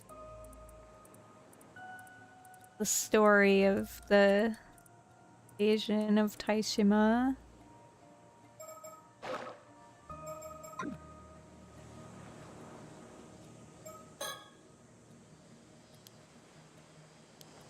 Okay. So anyway, what are a couple of paranormal affairs officials doing on Kamishima? Working a case, of course. What else? Our job is to resolve incidents caused by curses and paranormal phenomena, and wherever possible, prevent them from occurring. It's up to us to solve the greatest mysteries and do whatever it takes to keep the peace, which is usually a lot. Wait, does that mean something's happened here? You don't know, huh? Know what? Sounds like we'd better fill you in a bit first. We're working several cases right now, but I'd say only 2 of them are a priority. 2. Mind you, we've known about the first one for quite some time. The curse of the raging waves. We've come to lift it before it unleashes a huge storm on the southern sea of Kamishima. The curse of the raging waves? That's right. Ever heard of it? No, never. That's to be expected. I imagine the islanders aren't too fond of discussing the disaster. Anyhow, that situation is ongoing. As for the other priority case... Right, you mentioned there were 2. We actually only learned about this one after we arrived on the island today, but... Protocol dictates that we have to deal with any 800-year-old immortals we find. What do you mean, deal with? It's not all that difficult to understand. To begin with, 800-year immortals shouldn't exist in this world. And if their existence were to become public knowledge, it would lead to an outbreak of trouble of every kind. Heck, some people are already looking to gain immortality for themselves at any cost. What? For the sake of maintaining public order, it's vital that the world remains convinced immortality is just a myth. However... Stop her, Soto. Ah, shit.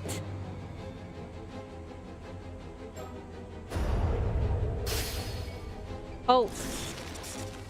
Ah! Ugh.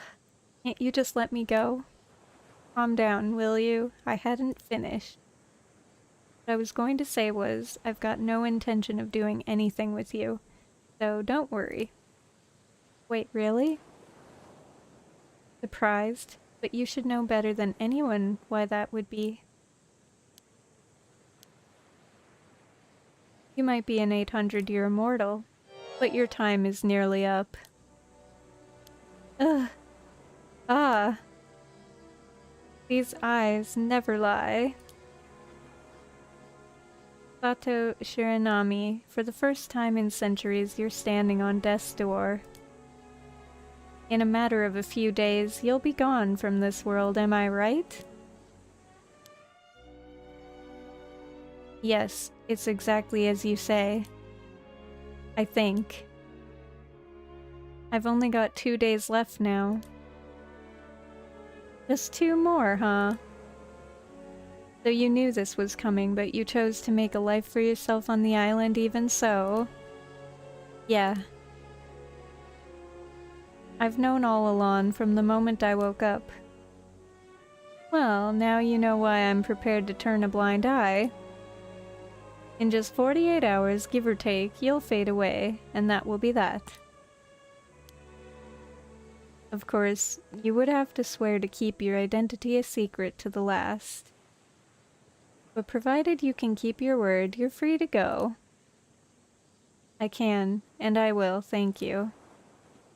Don't thank me yet. There's another matter I'll be needing your help with if I am to leave you be. Another matter? For starters, only 2 days of her 800-year lifespan remain. She knows it, and yet she is perfectly calm. Seems she's accepted her fate. If so, I suppose there's no harm in letting her go about her business as usual. I'd not take that time away from her if I can help it.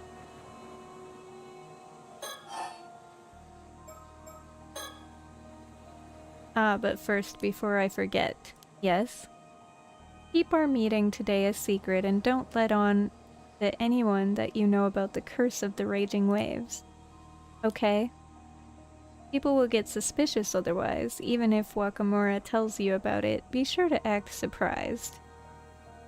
I figure that shouldn't be too difficult for you. You're an experienced secret keeper, after all.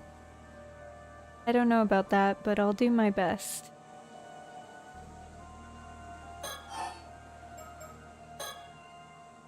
Oh, actually, talking about the Bureau of Onmyo brought back another memory. I'm pretty sure it was an Onmyoji who put me to sleep, using some kind of spell to keep me in a state between life and death. Really? So someone intentionally put you to sleep under the sea. There must have been a good reason for it. From what point are your memories clearest, would you say? Well, I guess about 3 months ago when the spell keeping me in that state under the sea wore off. From when you woke up then, I see. I know that look. Did you notice something? Not exactly.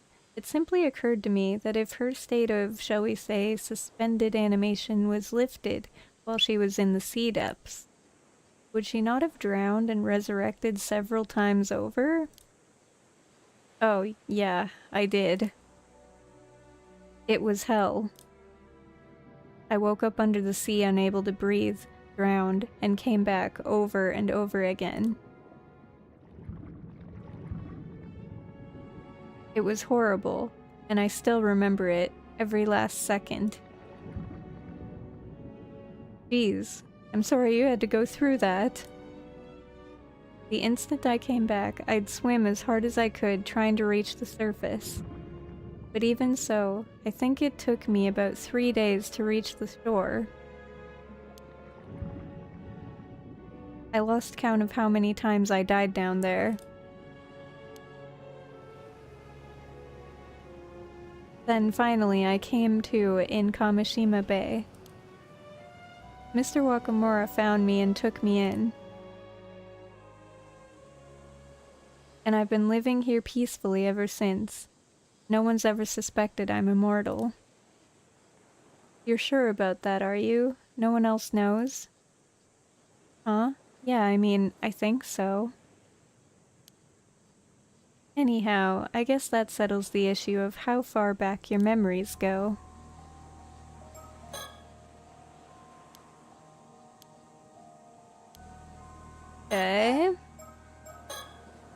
If your lifespan is nearly at an end, that must mean you consumed the flesh of a mermaid exactly 800 years ago. Of course, you already knew that, didn't you? Not that you've been forthcoming about it. Sorry, Don't apologize, that just proves you know how to hold your tongue. Valuable skill, when you've got a secret to keep. Mind you, this fact does put matters in a new light. Say, Soto, what events took place 800 years ago? Let's see, 8 centuries ago from the present day. That would place us midway through the 1180s, when the Heian period was coming to an end. Right around when the Genpei War took place. Ah, of course, the Heike. Exactly. Don't you know there might be a connection?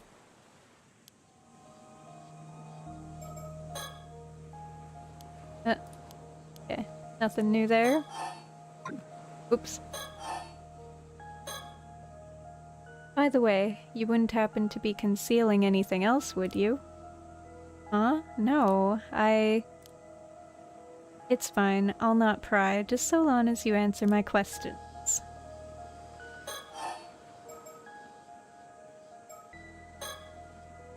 By the way, I was wondering, how did you know I was an 800-year immortal? Oh, that. These eyes of mine have what you might call a special ability. A special ability? If I look hard enough at someone, I can tell whether they're an ordinary human or an immortal. It's like you have a different colored aura about you. Really? Not only that, but it turns out with a bit of focus, even immortals can tell each other apart. Is that so? Oh, I just meant you look the same as anyone else to me. Huh, I'm not an immortal myself, you know. Really? I thought for sure you must be since you seem to know so much about all this.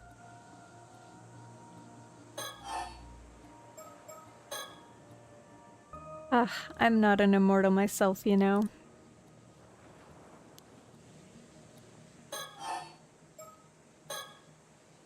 Right now, we're looking for a way to lift the curse of the raging waves.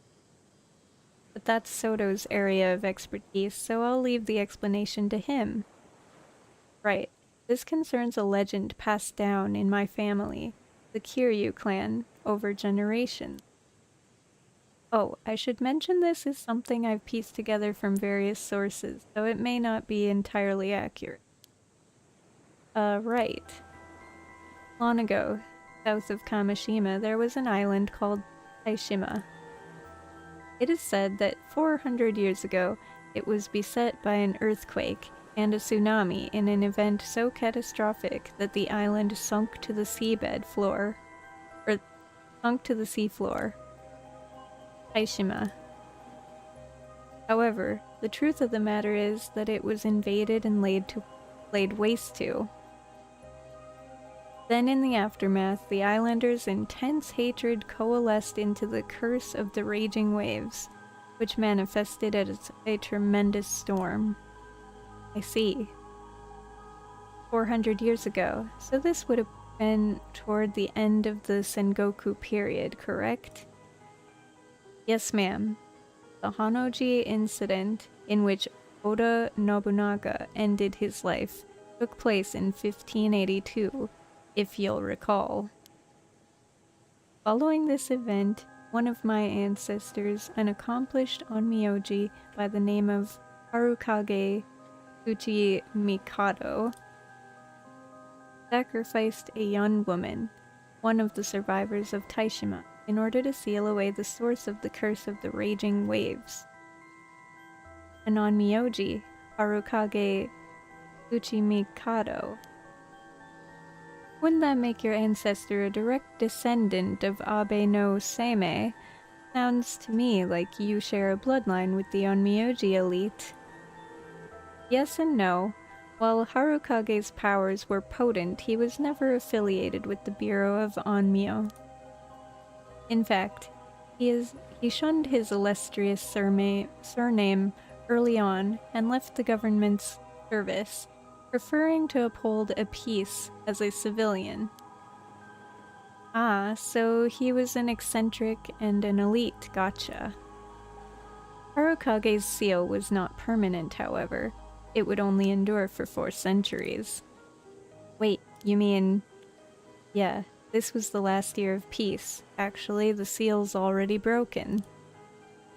Isn't that really bad? For now, the curse appears to be inert, but the storm could strike at any moment. Okay, so you need to find a way to seal the curse again, is that it?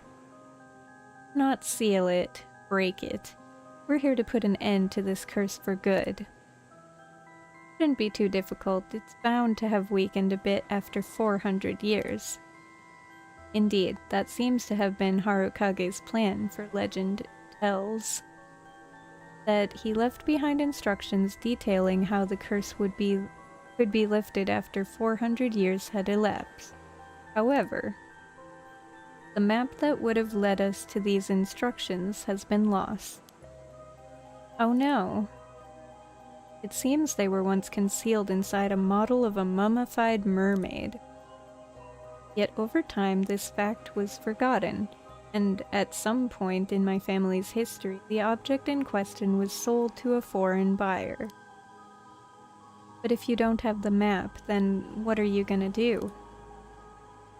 Well, we were hoping to find some clue as to the map's whereabouts here on Kamishima. But we've had no luck so far, and I reckon we've hit a dead end. I see. Okay. Still the same thoughts?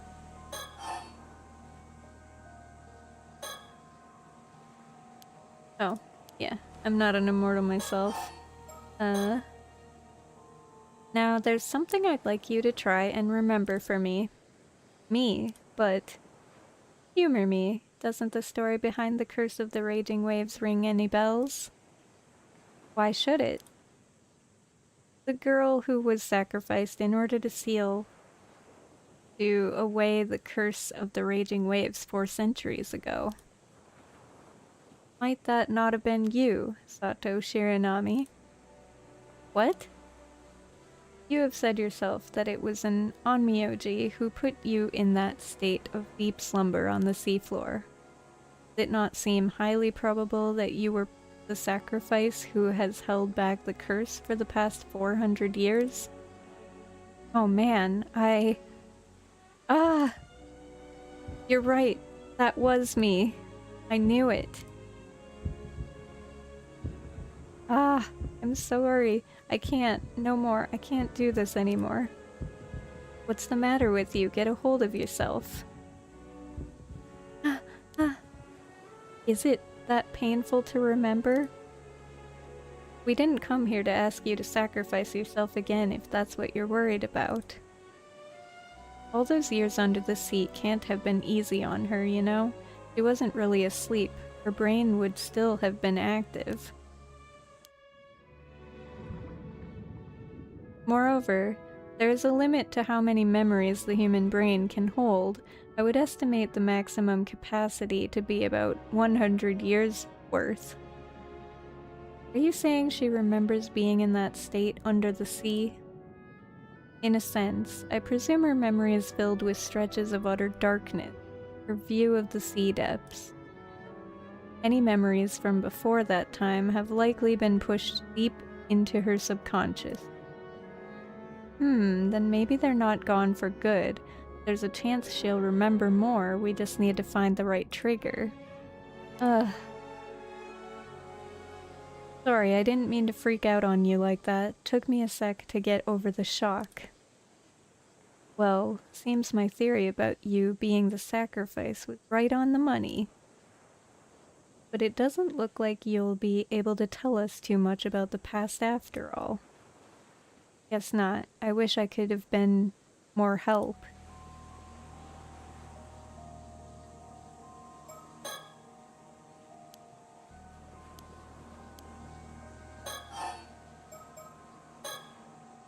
But, Does this mean the seal broke because I woke up? We cannot be certain of that. Perhaps it was the other way around. The seal may have broken of its own accord, releasing you from your slumber. Either way, it's not your fault. Don't you go blaming yourself for any of this. Still, if I hadn't... Listen, your sacrifice kept the curse at bay for 4 whole centuries. That's half of your extended lifespan. No one could ask more of you than that. The rest is up to Soto, isn't that right? Yes, but I'm counting on your help as well, ma'am.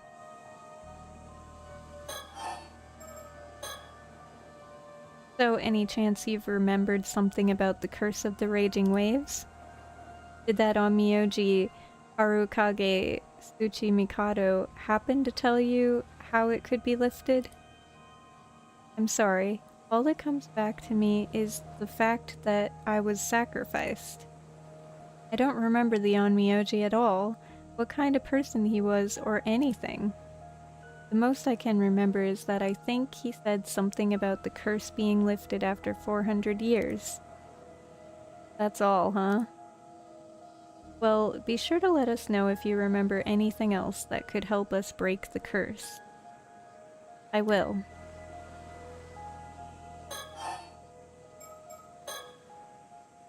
Alright, next question. You wouldn't happen to know much about the Heiki, would you? Heiki? Why do you ask? This actually pertains to one of the other cases we're working on, but we've got reason to believe that someone out there is using the Curse of the Heiki to commit murder. The Curse of the Heiki? Did you hear about those skeletal remains that turned up near here? It was all over the news. Oh yeah, I saw that. Well, we suspect the Curse of the Heiki may be involved.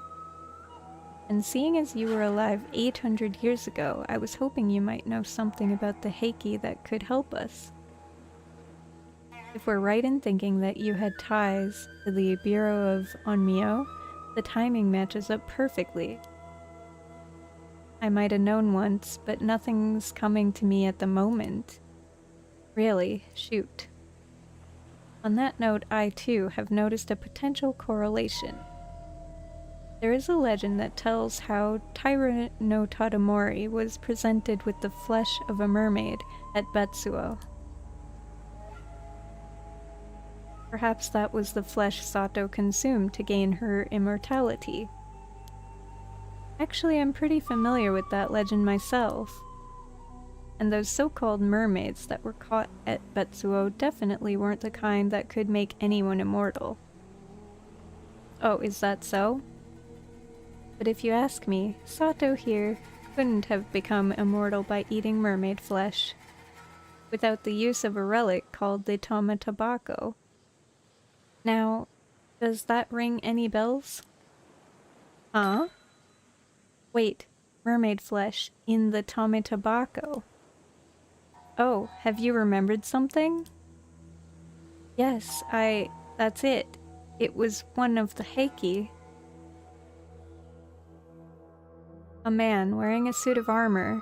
We were on a boat. And he had the Tama Tabako.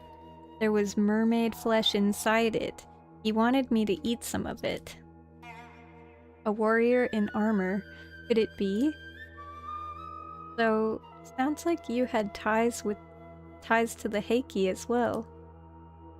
And this man, he was the one who made you eat mermaid flesh. Yes, I remember now. What was his name? You remember that too? I think it was Tomo something. Tomoshige? That's it, the man's name was Taira no Tomoshige. Taira no Tomoshige? That was the name of one of Taira no Yomori's sons. And Yorimori himself was the son of Tadamori's official wife. So you're telling me that Tadamori's grandson forced Sato to eat mermaid flesh? What do we know about this Taira no Tomoshige anyway?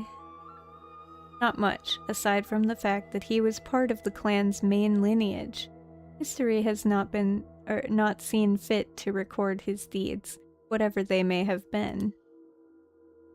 Well, he may not have been one of the clan's famous warriors, but to think you actually knew one of the Heike. You mentioned you were in a boat. Do you recall anything else? I think we were being chased. I do not wonder at that. At the end of the Heian period, the Heike were being pursued by the full might of the Genji forces. I was struck by an arrow and I fell into the sea and drowned. But by that time, I had already become immortal. Later I must have resurrected and washed up somewhere along the coast, and I guess that's how I escaped. What about Tomoshige? Did he eat some of the mermaid flesh too? I'm not sure. I don't remember that part, but I don't think I encountered him again after that. If you'll remember, ma'am, that curse echo I witnessed earlier held the famed blade, Nukamaru. Perhaps Tomoshige inherited the blade from Yorimori and wielded it with the intent to avenge his clan. After all, future generations would surely have held a memorial service for a warrior of renown like Yorimori, setting his spirit to rest. Tomoshige, on the other hand, is unlikely to have received the same treatment. If so, his hatred may have persisted long after his death. Creating the curse of the Heike, it is a distinct possibility. This curse sounds terrifying. I have to say, I wasn't expecting a connection here. You know, Sato, it's starting to sound like you're involved in all the incidents that have gone down in these parts over the centuries. Not by choice.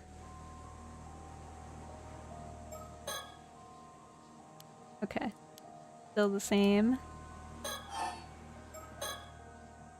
Anyway, I get the feeling this Taira no Tomoshige wasn't a very nice guy. And this curse of his sounds even nastier. Could it really still be active after all this time? It certainly looks that way. The Heike resentment is awfully persistent, I hear. You don't think he could have held a grudge against me, do you? Who knows? That would depend on your relationship with him back then. Oh man. However, it appears someone is actively wielding the curse of the Heike at present. Therefore, the targets of the curse would be decided by this individual, whoever they may be. Another unknown, I think. Or another unknown, huh? Curse of Tomoshige. Curse born from Taira no Tomoshige's feelings of malice and resentment that linger after the fall of the Taira clan. It kills an individual who meets the conditions by cleaving them in two.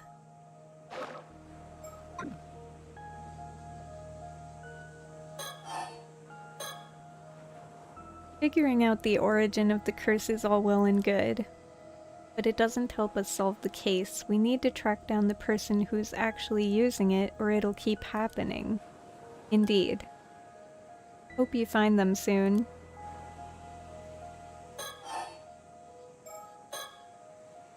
Oh, there's something else I'd like to ask you. Be my guest. How exactly do you deal with 800-year immortals? You sure you want to know? Huh? It's not going to happen to you. There's no reason for you to think about it. I thought it would be something like taking away their immortality. Unfortunately, that's downright impossible. Because your original body is long gone, you know? But then, what else can you do?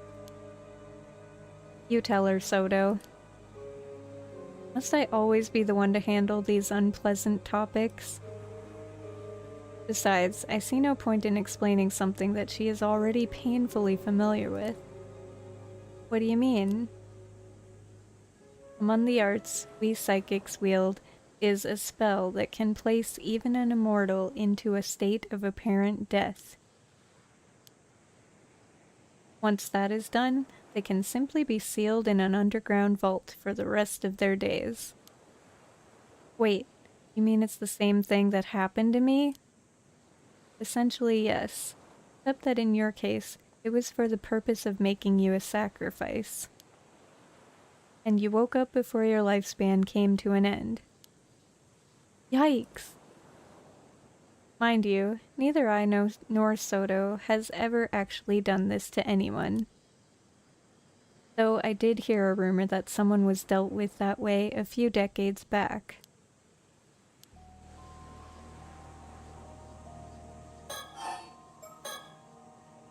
Of course, there have been 800-year immortals who sought ways to become mortal again in the past. But they all failed. Even if they managed to track down the mermaid who gave them their immortality, it was no good. That's why more than a few immortals have ended up living out their long lives in religious seclusion.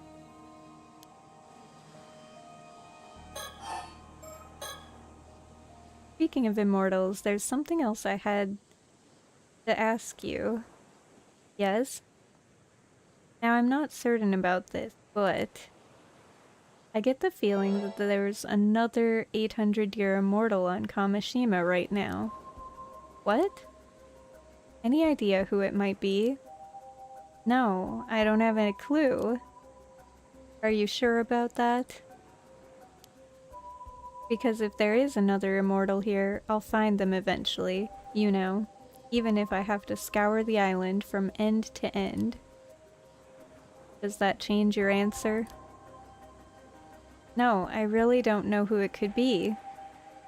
Alright, if you say so. Guess this means I'll have to search the island after all, as if I didn't have enough to deal with. Well, I'd say that about covers everything. We've talked your ear off long enough. It must be confusing, all this talk of the past. Will not trouble you any further. Right, thank you. Still, give it a bit of time and something else might come back to you. If it does, please let us know. We'll be visiting the island again real soon, so you should have a chance. Will do. I'll be going then.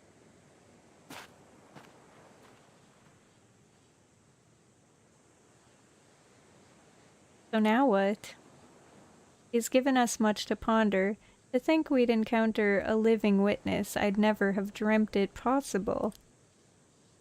Sure, it was fascinating, but I can't say it did us much good, as far as our investigation is concerned. Besides, she's still hiding something, that one. You think so, ma'am? I do. In fact, I'd bet on it. She might even be up to something. But our primary objective here is to lift the curse of the raging waves. We don't need to start digging into anything else without good reason. On that note, if you really intend to search the island for this other 800... do you really intend to search the island for this other 800-year immortal? Yeah, I figure we might as well look into that too while we're here. Understood.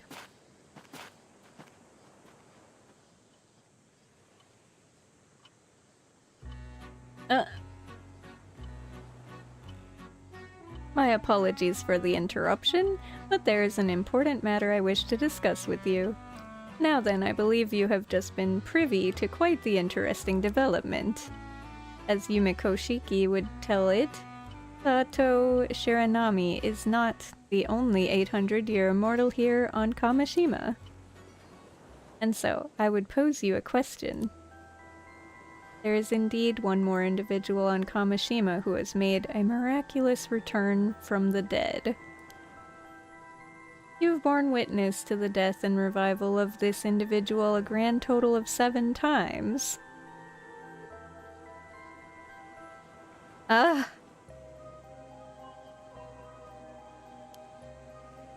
With this in mind, allow me to ask, Who is the other 800-year immortal on Kamishima? Please tell me their name.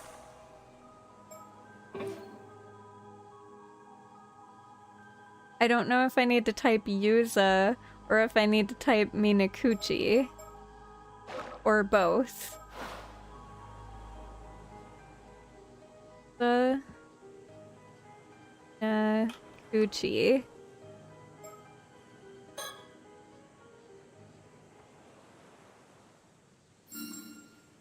Correct. The answer is Yuza Minakuchi.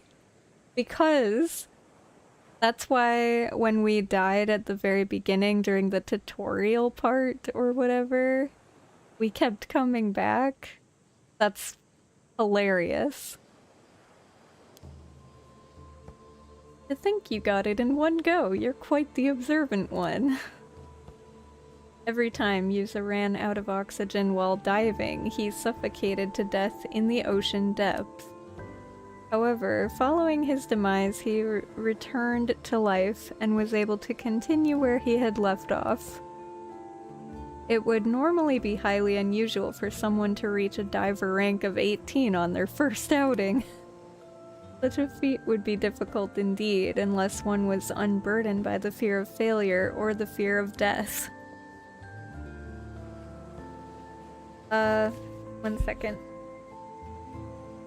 Got something in my eyeball. It was this knowledge of his own immortality that led him displaying such an uncanny degree of confidence. As you may have suspected, Yuza Minakuchi became an 800-year immortal 5 years ago when he was saved by a mermaid. In truth, help arrived too late that fateful day, and it became the first time he lost his life. I wonder what light this new information cast on events going forward. With that, please enjoy the continuation of this tale. So when did he eat mermaid flesh then? We don't know. But he did. At some point. Interesting. Very interesting.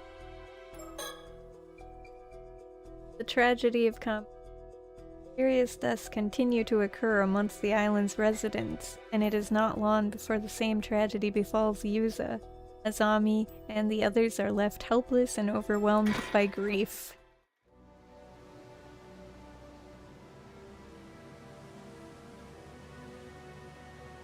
Damn it, what the hell is going on? What the fuck happened to you, Yuza?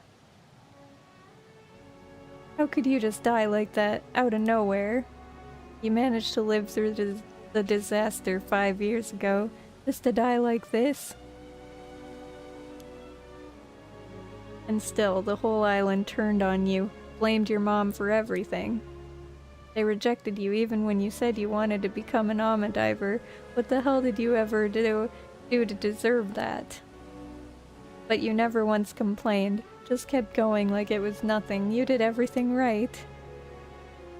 Someone like you deserved so much better. You deserved to be happy, damn it. I would have done anything to make that happen. And yet I couldn't do a damn thing. I'm sorry. I'm so damn sorry, Yuza. This should have been the way for you to go. Oh, it shouldn't have been the way for you to go. How could the gods think this is fair? How? Hey, Tsukasa. Sorry, I know this is a terrible time, but there's something important I need to tell you. Yeah, go ahead.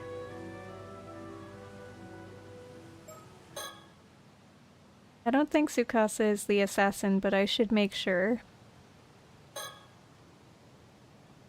Compared to how shaken Azami is, Tsukasa seems rather calm, given the situation. He's probably wondering why I'm staying so composed right now, too. There aren't many people around here, so it's nothing like the chaos in town. It's so quiet here, it almost feels like that whole nightmare earlier was just a dream. If only that were true.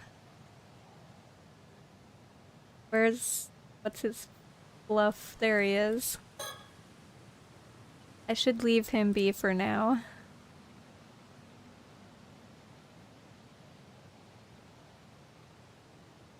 Is there anything hidden here?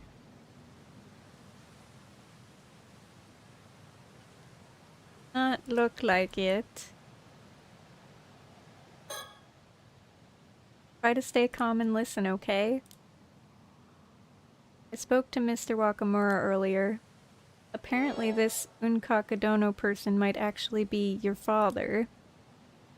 Huh? Wait, what? Wait. Are you serious? You're saying my pa, Yamashina, is Unkakadono? That's what he said. Not sure if it's true or not. But Mr. Wakamura's already made up his mind. He's convinced that makes you the assassin. If he finds you, who knows what he'll do. Huh? That's crazy talk. Me? An assassin? Come on, that makes no sense. I know. I don't believe it either. That's why we need to find the real assassin as soon as possible. Yeah, but easier said than done.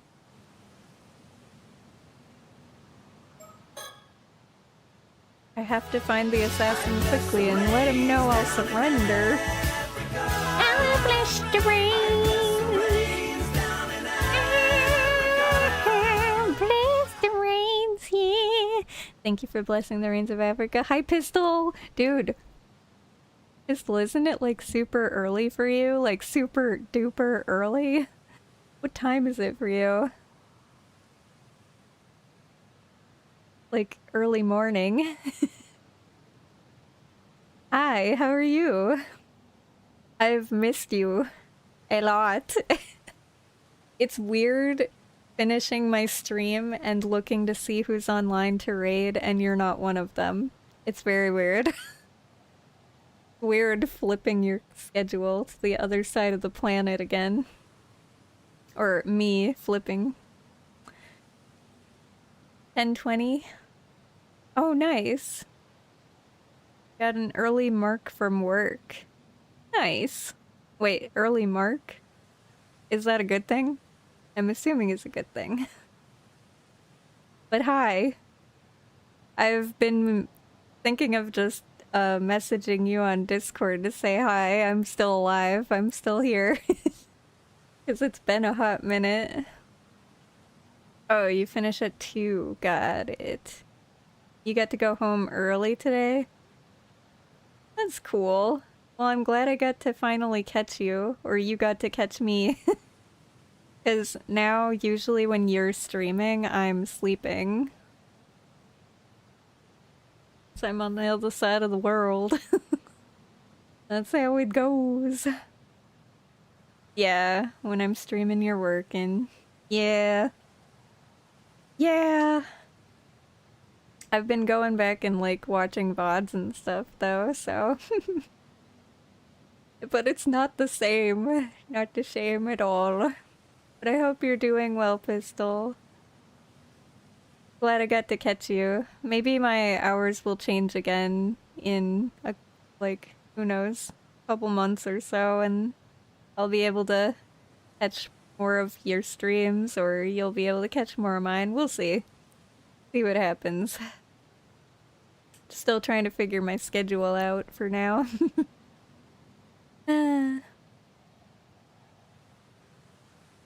You were falling asleep? Oh no. Yeah, but you're always falling asleep on your streams. You always seem like you're super tired. But, I mean, you're a dad, so, you know. You get a pass.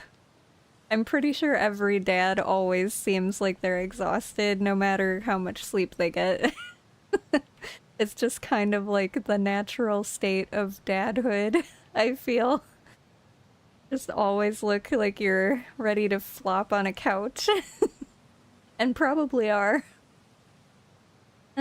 But welcome.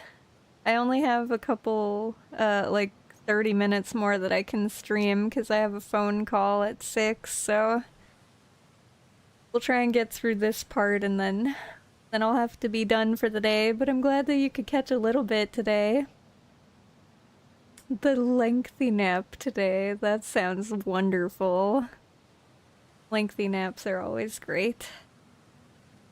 Well, sit back, relax, enjoy the last half hour of the show. This is a crazy game. I've been enjoying it. This visual novel is very good. Made by Square Enix, and apparently they made one before this one that I didn't know about, so I might have to find it and play it in the future, because I've really been enjoying this one a lot. It's fun. Alright. Every second I wait, more people are dying. But I can't tell Tsukasa or Azami about my plans to surrender. They'll just try to stop me. So, Sato, Suyu is gone and so is Yuza. Yeah, I never thought it would come to this. I'm scared. What are we supposed to do now? I didn't manage to find out any more about the Curse of the Raging Waves, but right now we have to find the assassin. Earlier down by the bay, I saw the curse shadow again, as well as someone running away. Wait, the shadow? Hmm? Sorry, I need to check something curse-related real quick. The curse. Oh, right. Earlier, Huh? What is it? Are you trying to remember something?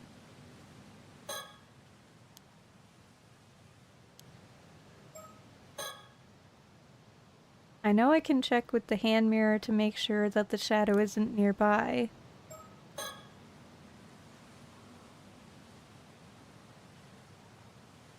Wait, where is what's-his-face? He should be back. Oh, there he is. He's back there. I don't see anything out of the ordinary here.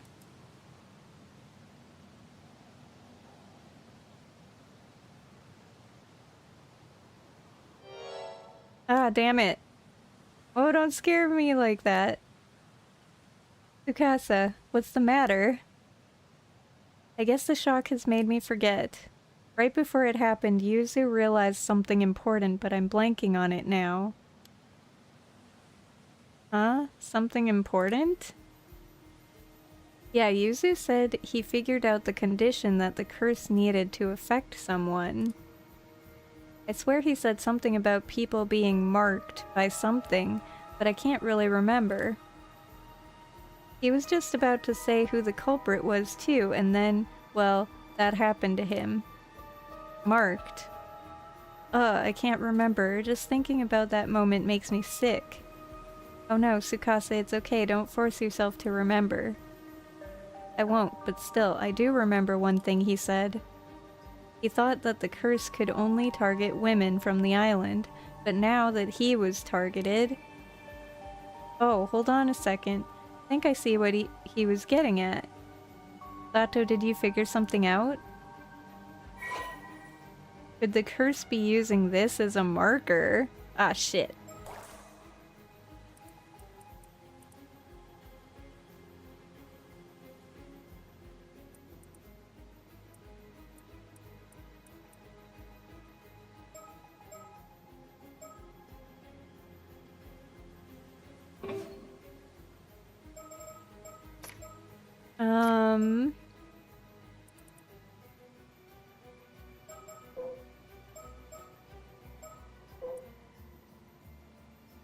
Where is it?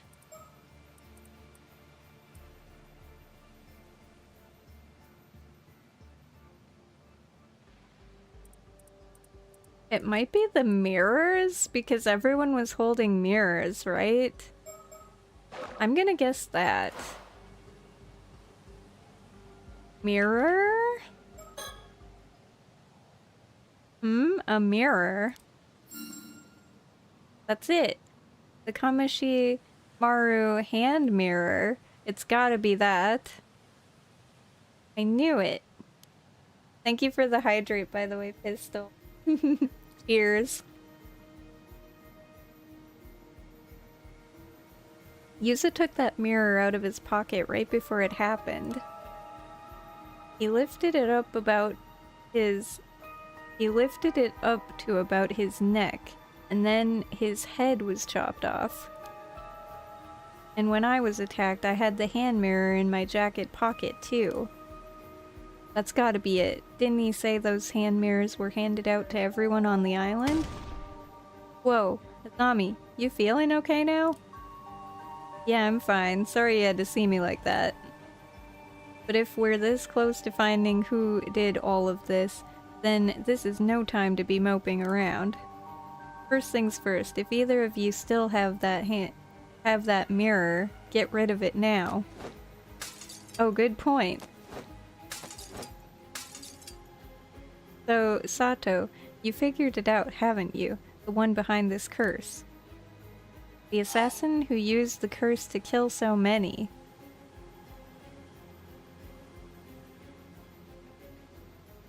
The assassin? But we saw her dead.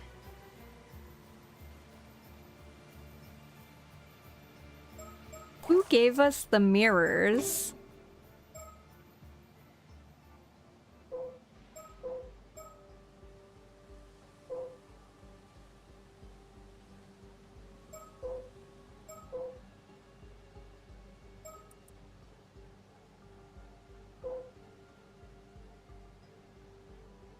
Did he have them? Where did they get the mirrors from?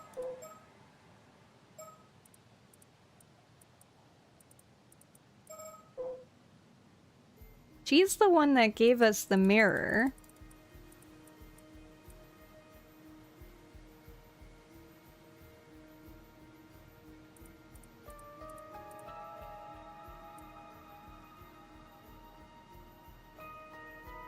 But where did she get the mirrors from? Did she just... It might have been Kikuko, but she was dead. I'm not sure yet. Huh? No, sorry, I hadn't figured out that much yet. Oh, I just figured it had to be whoever handed out those hand mirrors, no? Oh yeah, that makes sense. So then... Well... It was her. Kikuko, right? It has to be Kikuko, right? You saying she never actually died? Wait, you're saying Kikuko was killed too? Yeah, we saw her lying in a pool of blood by the jetty. You did? I was just there earlier. I remember seeing a large blood stain, but no body. Ah, really? I guess someone must have moved her. In all this chaos, who's got time to move a body with everyone panicking like this? Where would they even move her? There are so many dead. We barely have the time or space to lay folks down and cover them up. That's true. Then maybe she never actually died, managed to get up and walk off on her own. But if Kikuko is the assassin, why would she let herself get hit by the curse's attack? Wait, if she managed to get up from the death... I mean, I doubt it, but maybe she's immortal like you, Sato. What? No way. Huh? What was that? You said that so casually, but I could have sworn you just said Sato is immortal. Ah, well... It's kind of a long story, but yeah, that's basically what it boils down to. Didn't she promise those people that she wasn't gonna tell people, and now she's already told 2 people the next day? Okay, whatever. Huh, so that's what happened earlier. That explains what everyone was talking about. Still, I don't think there are others like me out there. You think so? Is it really that rare? I don't really have any frame of reference. I have another theory that's more likely. Azami, did you get a good look at Kikuko's wounds? I mean, not really. It was pretty dark out and we were kinda panicking. Wait, are you saying maybe she wasn't actually hurt at all? The most likely explanation is that she got up after faking her death. Maybe she faked being a victim using fake blood or something to avoid suspicion. So she waited for others to see her and then just slipped away in the confusion. Oh, guess the cat's out of the bag. Huh? Ikuko, you really are still alive. Yep, hate to break it to you, but I ain't immortal or anything fancy like that. Just fake blood is all. I was hiding up by the lighthouse, but then I heard you all talking, so I figured I may as well come out. Too bad you figured it all out. There's really is no turning back for me now. Sato, I was told to bring you in, even if it means killing every last person on the island. Eek! It's the shadow! Doesn't matter, we already tossed those damn mirrors. The curse can't touch us now. Just so you know, I've got your friend Tsukasa Awao marked even now. You're the one person I cannot forgive. Huh? I am? How? The cursed target wasn't just tied to the hand mirrors? He's just bluffing. Sato, get behind me. I'm not letting her take you. It's pointless. Disobey me and Tsukasa will be first to die. Surrender. No, I surrender. I'll go with you quietly. What? Sato, what are you saying? Now is not the time to be joking. I know. I've made up my mind. I can't let anyone else get killed because of me. There's no resisting this curse. It's too strong. Sato, no. Good. Smart choice. Otherwise, everyone on the island would have perished. Ikuko, why are you doing this? You grew up here too. Does this place mean nothing to you?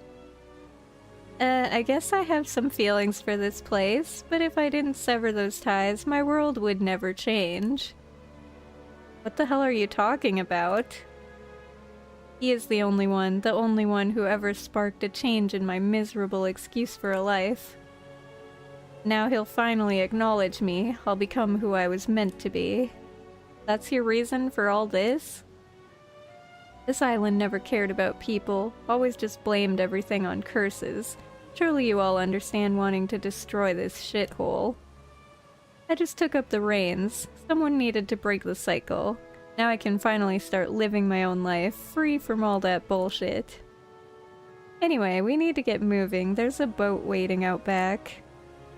If you follow us, I'll kill Tsukasa.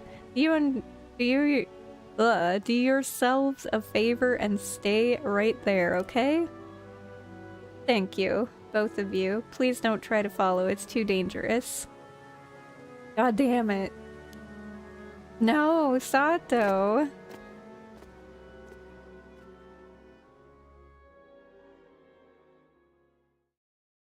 Unfortunately...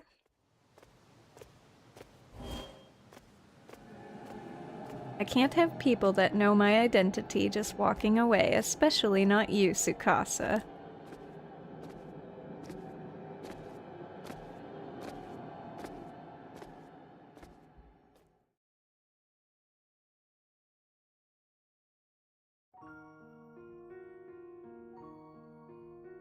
The following day, the bodies of Azami, Kumoi, and Tsukasa Awao were found beneath the lighthouse, collapsed together in a lifeless heap.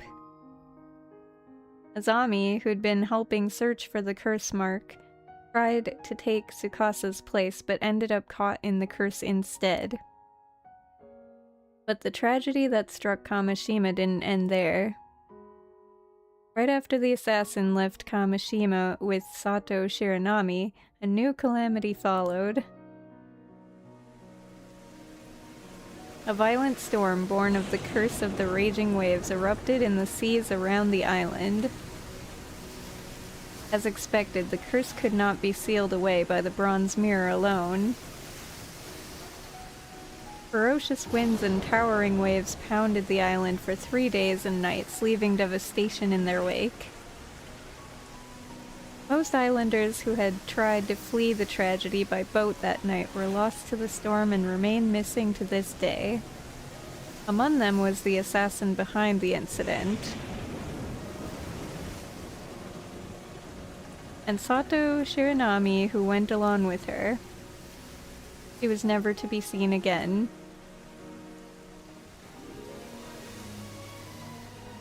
Ending number 1, The Tragedy of Kamishima. Nice. So we got the first ending. I wonder how many times you have to play through this to get the good ending then. But we officially got an ending. But now we have to see how to get the good ending, right? But I don't know if I have to do it, like, do I have to play the game in a different order? I'm not sure. You have my heartfelt thanks for all your hard work thus far. And so the affair surrounding Kamishima has reached one of its possible conclusions. Sadly, it seems neither Yuza Minakuchi nor Sato Shiranami were able to achieve their goals. To avoid arriving at this particular outcome, please continue progressing through the story chart. After all, you came here for that very purpose, did you not? Oh my, are you perhaps still unsure of who you are? No need to worry. I'm confident you'll remember in time. You're just missing a few key pieces. As you travel along the story chart and shape what happens, perhaps you'll remember your part in this. Be sure to think on it as you move forward. Well then, I'm sure we'll see each other again soon. Farewell for now. Aww.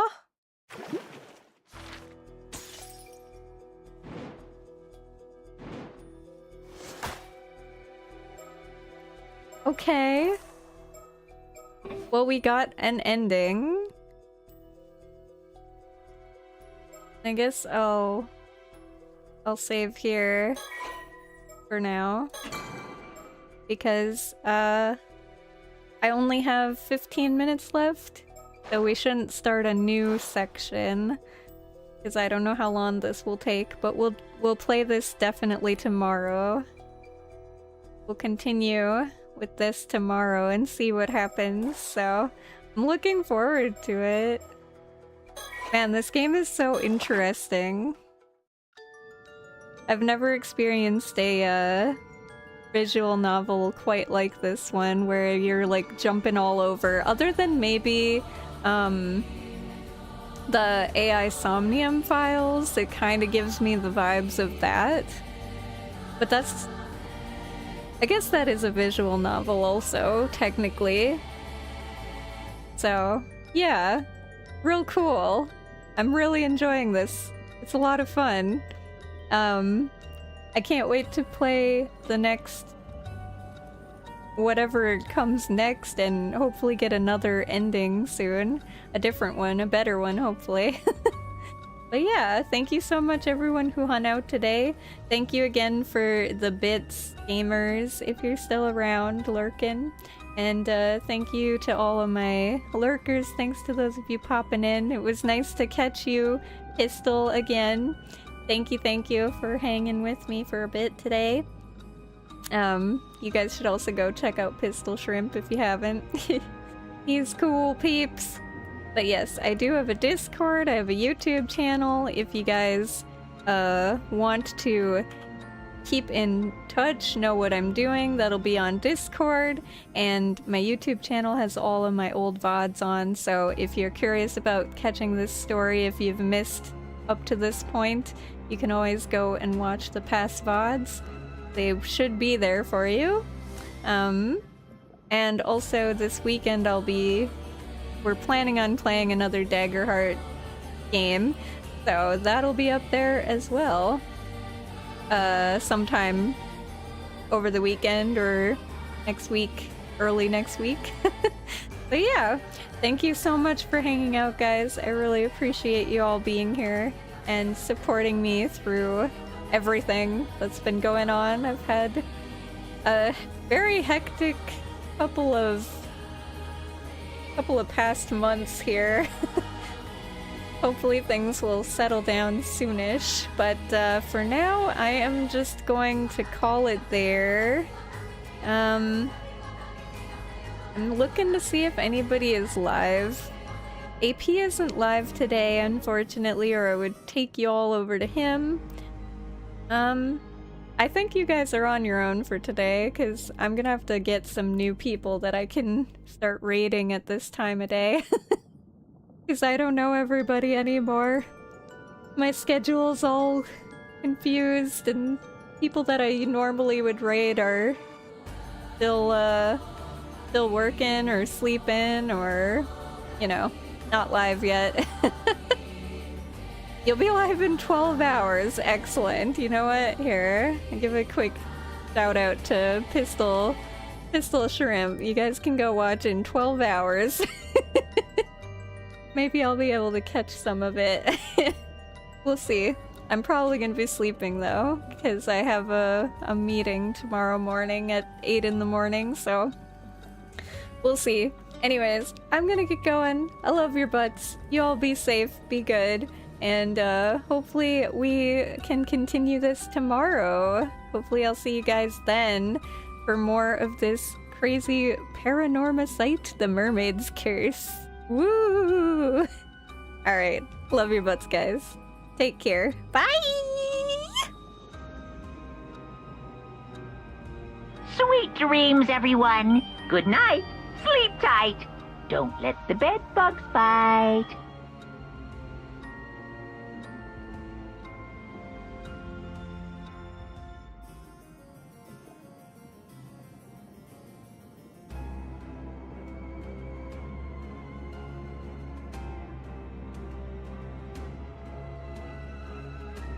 Go home, Joe. All the way. Good boy.